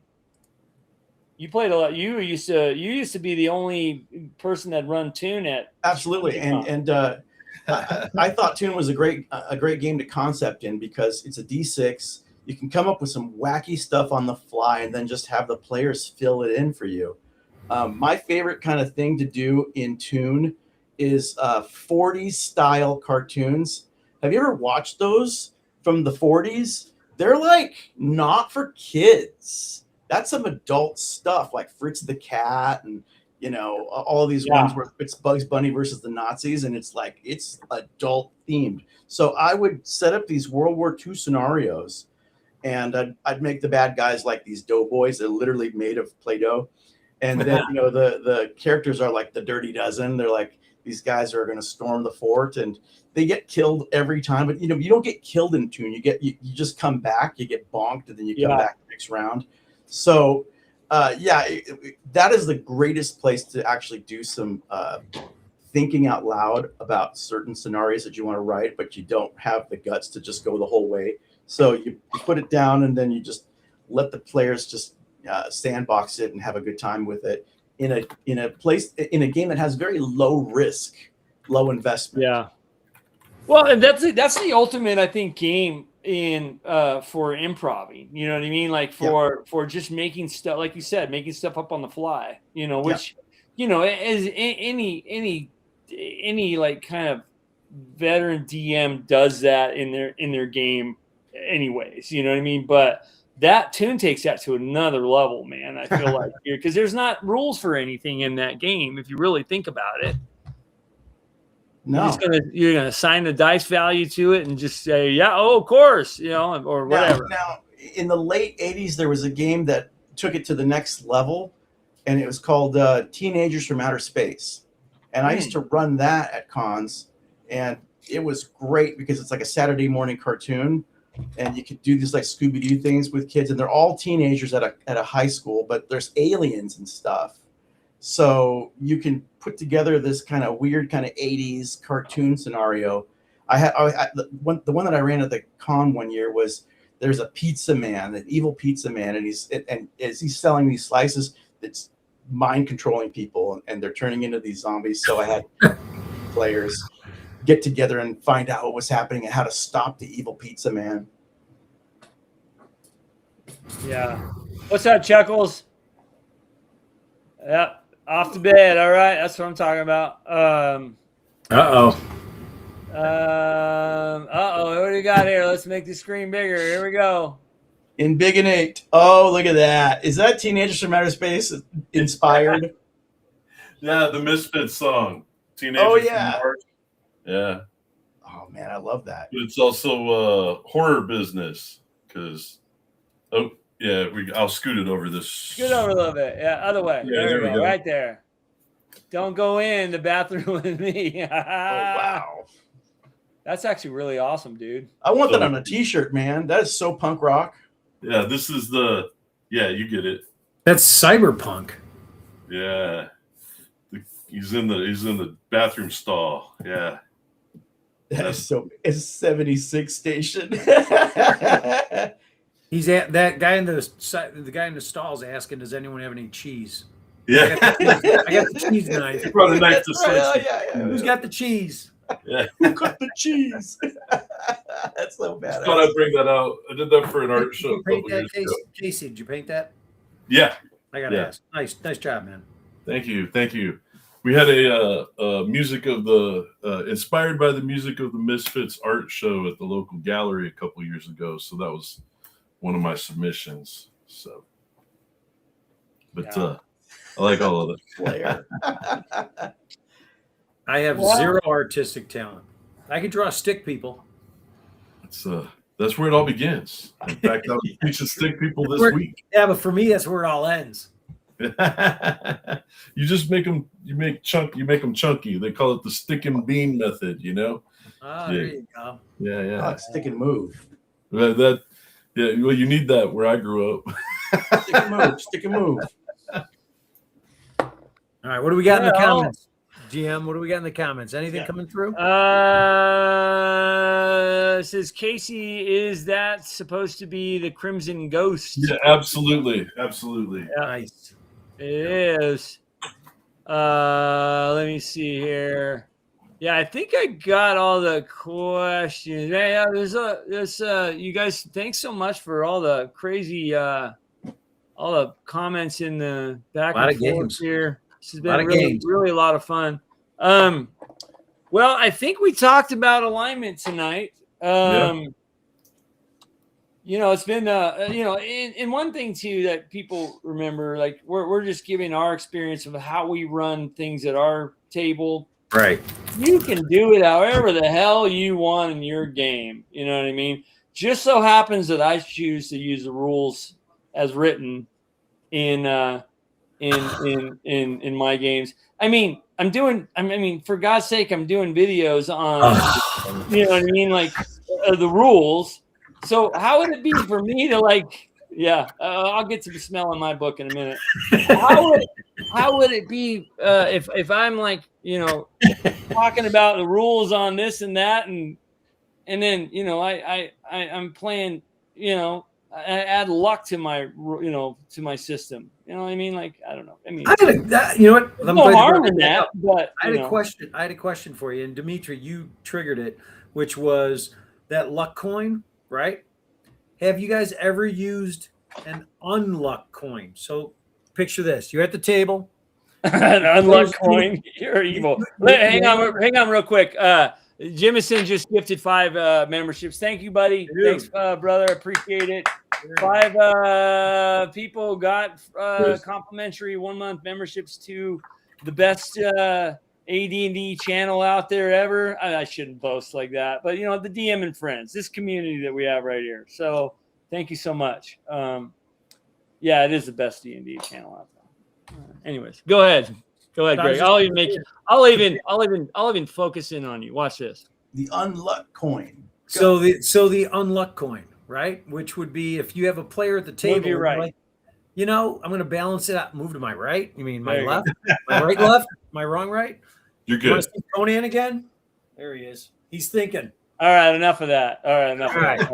Here it is. How about using an unluck coin for players who, you know, they're at the table and maybe you had to coach them to say, dude, seriously, can you chill out or something? And you hand them an unluck coin, or you have them like they're going to make a saving throw. You say roll twice.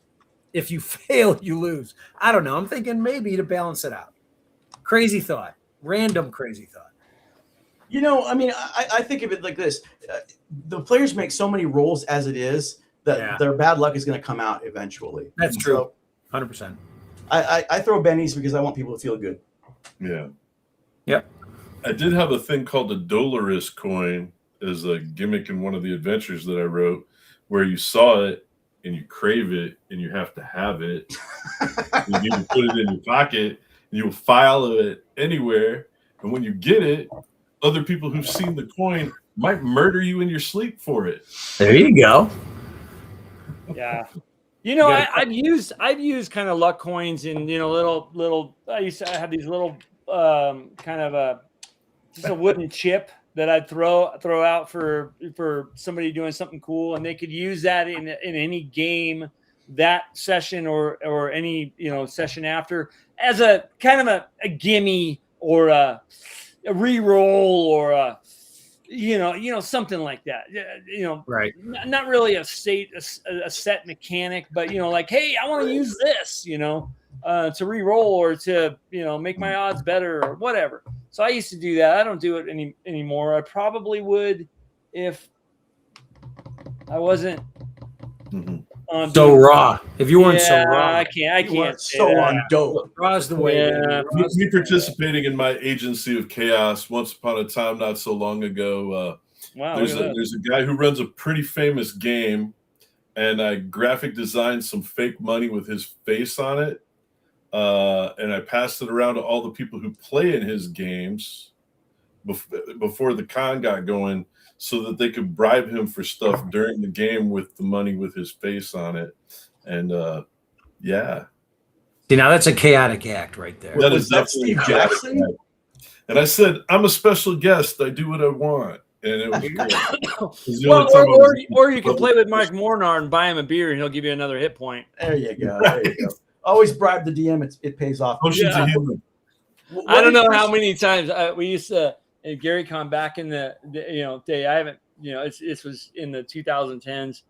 I always played you know, one of his OD&D games and jump on there. Me and Eric would go on there, and I think we bought this dude. Like, I love Mike Mornar, by the way. That's awesome. He's going to be coming on the show and hopefully in a couple weeks. I think we bought him like 2 or 3 cheeseburgers during one of the games and like 3 or 4 beers, because you get an extra hit point or something, you know, and you're playing OD&D raw, you know, where you literally don't, you know, we had a magic user with a knife and a random spell. I think my spell was detect magic, you know what I mean? And I would play that same character every year. And so, you know, having another hit point for a 2 hit point magic user in OD&D was like gold. Like, you know what I mean? So yeah, that's what we used to do with it. Yeah. So can you ask Inner City Chris what the heck a Benny used to mean? Because the chat is blowing up about it now. What Chris said that Bennies used to have another meaning, and I'm like, what? You mean like military benefits? Bennies are, yeah, that was you know, benzodiazepine. Yeah, I think he's talking about something else. You know, maybe something that happens at a truck stop. You know. Yeah, Bennies was like the old 70s, 80s term for Valium. Yeah. Oh, that's right. Yeah, Bennies. Okay, Black Beauties. Yeah, I know what you're talking about. Yeah, just go to is the Urban Dictionary still a thing? Yeah, I'm pretty sure it is. Nobody I remember uses I it, used though. to.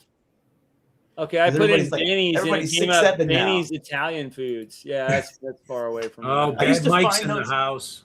I used to find those in my dad's medicine cabinet. What's up, Bad Mike? Hey, Bad Mike. We're talking about Bennies. Bad Mike, what's your experience with Bennies? Yeah. Barbiturates. My favorite. They were amphetamines. Those are barbs. Oh yeah, there you go.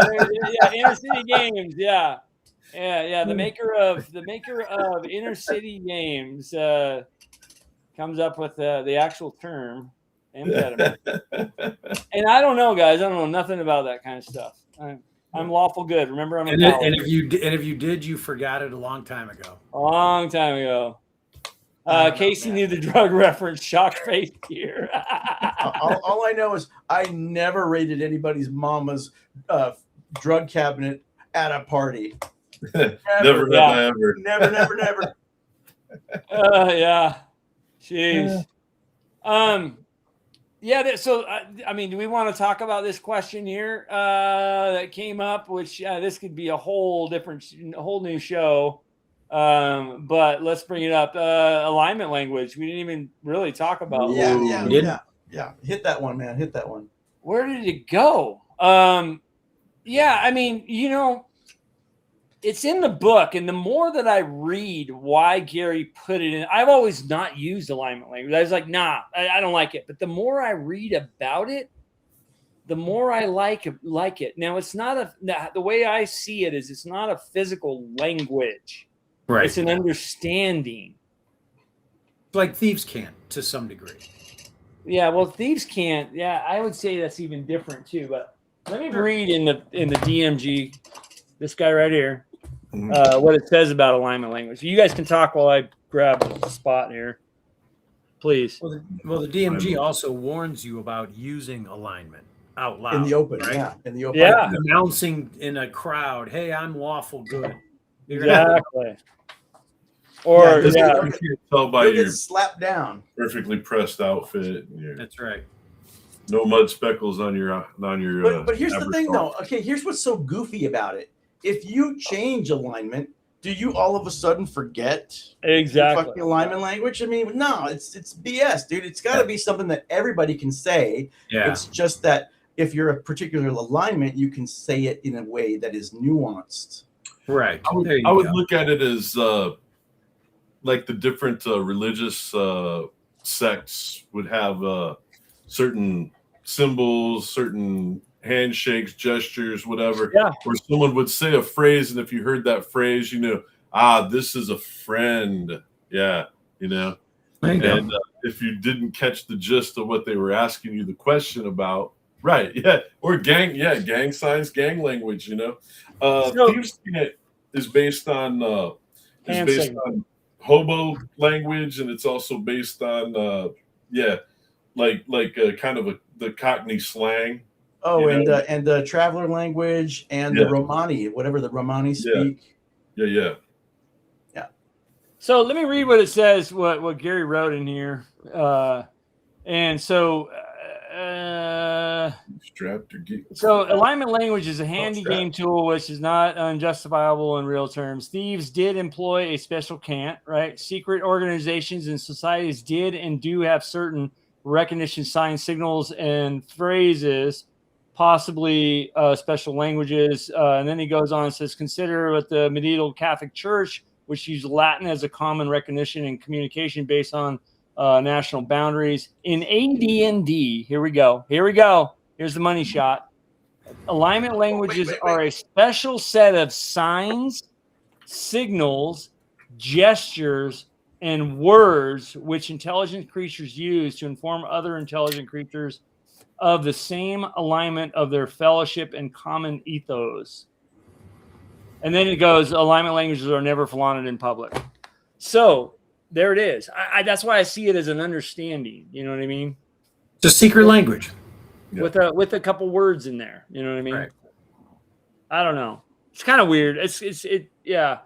I like Dimitri's point too. Like, okay, well, automatically I change, to evil, and I can communicate with other evil people. Yeah. Things. Yeah. It's kind of so a weird thing. I've not used it for many, many years, and now I'm actually going back to it because I kind of can see it, because I see it as an understanding. You know what I mean? I go into a crowd of my people and I can talk their language. You know what I mean? If I'm going to ever use it, and I never did, but if I would ever use it, I would seriously lean into that whole cosmic thing that you were talking about earlier, Angelo, where alignment is something that is like, it connects you to a larger network of things that is a greater consciousness, right? And that is where alignment comes from, and alignment transmits through you and uses you as that vessel. So, I mean, and that would be really easy for people to understand as far as like, hey, if you blow these rules, you're going to get consequences because there's a thing watching you, you know, the alignment consciousness. And the alignment consciousness provides you your alignment language, but it also requires you to behave according to the alignment within those boundaries. Yeah. Right. The golden rule is the golden rule, regardless of which culture you draw it from. Yeah, yeah. But and I see it a little more in its, I would say, in its more simplistic form. Alignment is your behaviors, your personality, your position, your style, your belief system and ideologies. And therefore, if you change, assuming that you then suffer the loss of one level, experience and level are, you know, they're subjective. They're like armor class, right? People have argued armor class isn't just the plate mail you're wearing, right? Or hit points aren't just a number. Hit points are, you know, a series of things, but how deep you want to get. I would say that alignment is, you know, you suffer the loss because you now mentally, physically and emotionally and spiritually are shifting to a whole new position in life, right? And if you were to go from good or neutral to evil, you lose the experience because you're now trying to reclaim a position in a new ethos or a new, I don't know, lack of better words, dimension, mindset, what have you. So that's kind of how I see it. I see it in a simple form, not so much a deity, magical form. I see it more of a position, a thought process, and behaviors. And if you change, you're learning new behaviors. So there's the loss of level. That's kind of how I see it. Right or wrong? Wrong. Okay. Wrong. That's why I don't change. I mean, that's a great way to look at it. So, I mean, that's, and this is an awesome question here. So how do you learn it? And I think you kind of talked a little bit about what if a lawful good parent has a chaotic good child? Well, they're not learning it from the child, the parents is what it is. So it was nature versus nurture, right? Well, yeah. And who's to say parts of chaotic good can't be in parts of lawful good and vice versa, right? There could be, but the point is no one really uses alignment languages to the extent that they use, hey, we got a pack of orcs we want to talk to. Do you speak orc? I'm getting stares. So sorry. Yeah, so in RuneQuest, you know, they don't have alignment systems in that. So the thing that dictates your behavior like that is what cult you belong to, because the cult worships a god, and the god demands this certain system of behavior, and that's where you get these compulsions to either, you know, I hate chaos because I am this chaos hating god, right? Or, you know, I am a thief because my god is basically a thief, you know. And so there's none of this like labeling stuff. You can still do what you want. You can not steal, but still worship the god of thievery, because he's also a god of fortune. He's a god of gambling. There's a lot of other aspects to the god. So you night, Chris. Good night, Bubba. You create your own narrative as a worshiper of this god, but you don't necessarily need to be a strict adherent. Right. Well, and one of the things too is, just as a reminder, right? We can get pretty deep on many of these subjects, but it's also keep it simple, right? Keep the game moving. Don't get drugged down into the weeds, right? Sometimes it's appropriate, but not usually. A lot of times we use this phrase, well, back then, right? And if we're playing a fantasy role-playing game, there is no freaking back then. Back then is whatever you say it was, because it's a made-up world. It's part of your creation. You know, trying to equate something that's a fantasy-themed, fantasy-based world that was the brainchild of any number of creators or designers to our own physical material world that we live in right now is probably not a great idea. Yeah, you know, you bring up some really great things, Casey. I will say that, you know, for us, I'm just going to talk about us here. you know, that is a hard thing to. I mean, this is a fantasy game. It's a game, right? Now, and to try to compare it to real world, that's tough. I mean, that's our natural thing. That's a natural thing that we do. We always, well, one alignment is, so and so, that kind of thing. But the problem with that is this, Casey. And I'm looking at you. Wait a minute. I'm looking at you. Right? Brady Bunch. This is the problem. Let's look at each other. Stare down. The problem is this shit is real to me. Because I fucking love it so much. Right. Do you know what I mean? Oh, absolutely. And that's the problem. That's where I'm like, I get into the physics of stuff and like, you know what I mean? Like, and then I sit back and I'm like, maybe I'll lay down and break up a book open and like get ready to go to bed. And I'm like, what the hell am I doing, man? This isn't real. This isn't real. This isn't real. But then I wake up the next morning, dude, this is real. This is real. Passion is what makes it important. Do you know what I mean? Like it's a real thing to us. You know what I mean? Hey, Angelo, we forgot to tell you, the three of us got together. This is an intervention for you. So everyone in the chat and us, we're here for you, buddy. We care about you. We're here because we care. Right. There's a couple things I think about on a daily basis. Okay.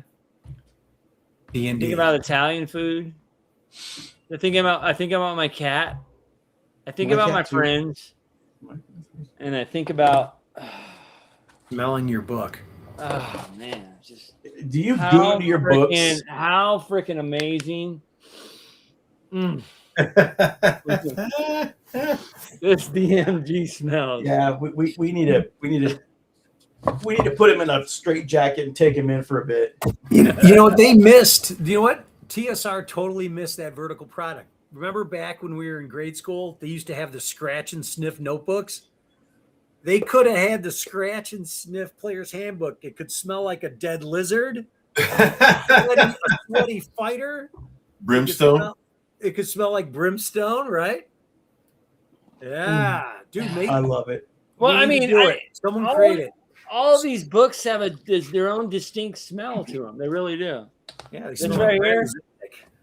this right here smells like player's handbook. I mean, because it's been water damaged, it smells a little. I don't know. I won't tell you what that smells like. But this right here smells terrifying. Yeah. The monster manual smells terrifying to me. Oh, you guys. Hang on. What does this? This right here smells like pure love and nostalgia. Hang on. And this one right here just smells like a collection of OP crap. So yeah.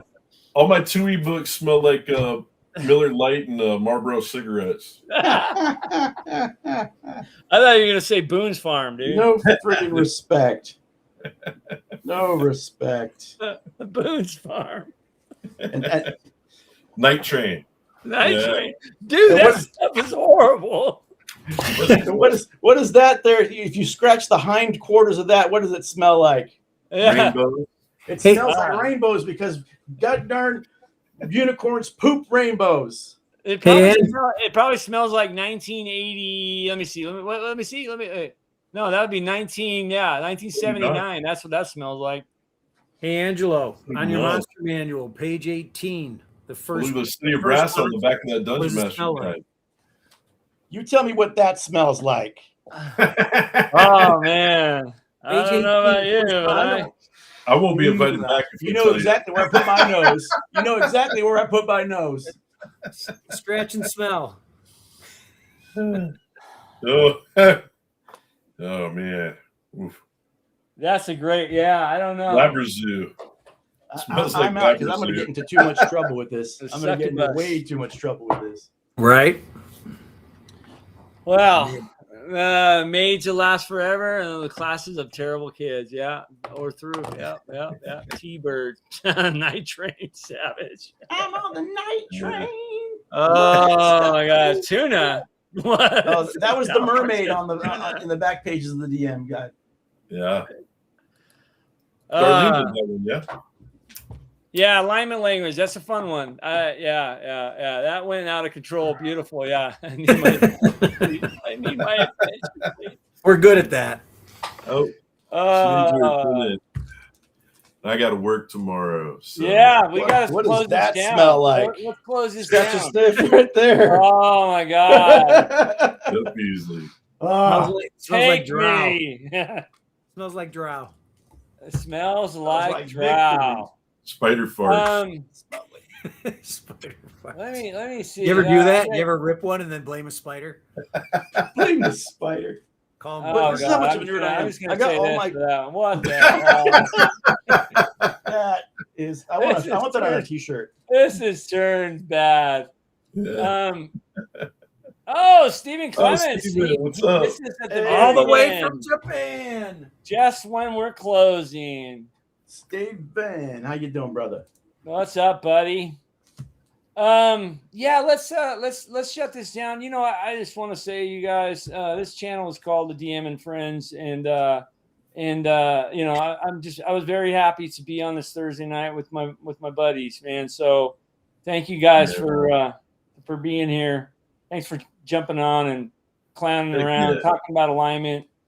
You know, we do what we can do. We have fun. One last go around here. I do want to just we'll close out here. I do want to plug our buddy Advanced Fantasy Games, DM Greg. I want to plug his go on to the landing page for Advanced Fantasy Games. The newest Kickstarter. I mean, you're probably gonna launch it in a couple weeks, right? I know you're working on layout and stuff like that.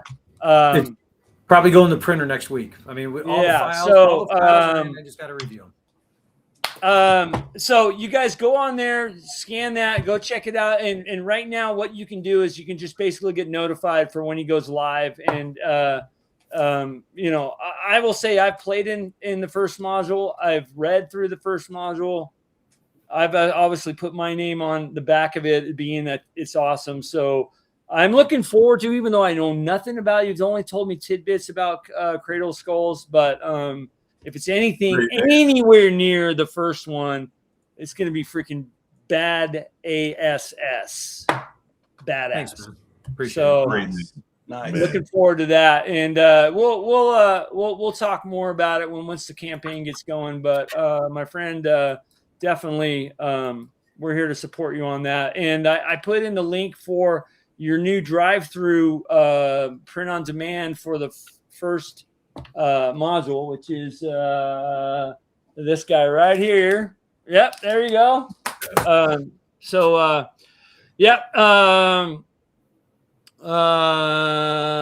Thanks, man. Appreciate it.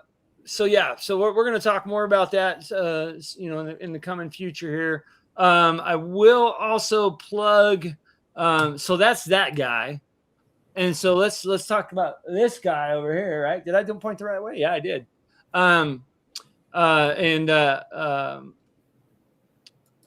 Good old Casey over here. I'm going to bring up the QR code for Parallel Dimension Games, gaming, and go over there, check out some of the past campaigns going on. And I know you got stuff in the works too, so we'll probably have you back soon. Always. You know, have you guys back talking about stuff, and but go on there, scan that, check out at the bare minimum the last campaign that just closed. Good stuff. Congrats on funding on that too. And thank you. And thank you guys for having us out and talk about it and get the word out. That's awesome. It's we are all working together, striving together to get our artwork out here, to get our creativity to the masses, and to share our love of gaming with everybody. So really appreciate it, because that's what it's all about to me. You know. Yeah. You know, and looking forward to hanging out again too. Like I think, where are you going to be at next con that we were talking? My next con will be third weekend in October in Wichita, Kansas, Tsunami Con. Okay, you're okay. Okay, yeah, I won't. And for people who are local within an hour or so of Wichita, they're having a game day in August. So you have to look at the Tsunami Con Facebook page, and they'll set you to their game day. It's at the, I think it's Wizards Attic. Wizards, don't quote me on that. All I know is they're borrowing a bunch of my Dwarven Forge and a bunch of my 3D print minis to set up a big mega dungeon for them to play through, and I'm excited for it. Yeah. Oh, so you're a terrain guy. I didn't know that. Yeah, a little bit. I've had to pack up most of my stuff because we had some bursted pipes, some water flooding, all of that kind of stuff. So I haven't really had it all dug out for a while. I usually keep it on I have a bookshelf, and I have it all lined up on a bookshelf so I can just put it out on the table as we go and put stuff together. So that's but I'm looking to try a lot of the different things. I like kind of the projected maps, and that's something we could talk about sometime, is the terrain, or like I've got one of the TVs you can lay it flat, put a plastic sheet over top of it, and run your terrain that way too. So you do with the actual maps from the games. So a lot of different fun ways to play and experience the game now, and that's one of the most beautiful things about the reemergence and the re-success of Dungeons and Dragons role-playing games in general, is we can always catch the people playing the newer editions of games and bring them into our cult, right, and make them enjoy it as much as we do. But there's so many different beautiful ways that you can experience the game now that we could have only imagined when we were little kids, and it's like science fiction now, but it's real. The graph paper was so expensive back then, man. Oh man, that was like a pad of graph paper was freaking gold. Like we had pads and pads of John Deere Tractor Works graphic paper. So my dad was he was head of his department at UCLA, so I had access to all the stationery and a copy machine. So you're freaking wow, nice. So I had all that stuff, all that good stuff. As a matter of fact, I put all of my copy requests in with the steno pools, and the copy girls made them for me. We used to use a notebook, man. We just used a notebook, and you'd have all your characters in the notebook that died beforehand, and it was just page after page after page.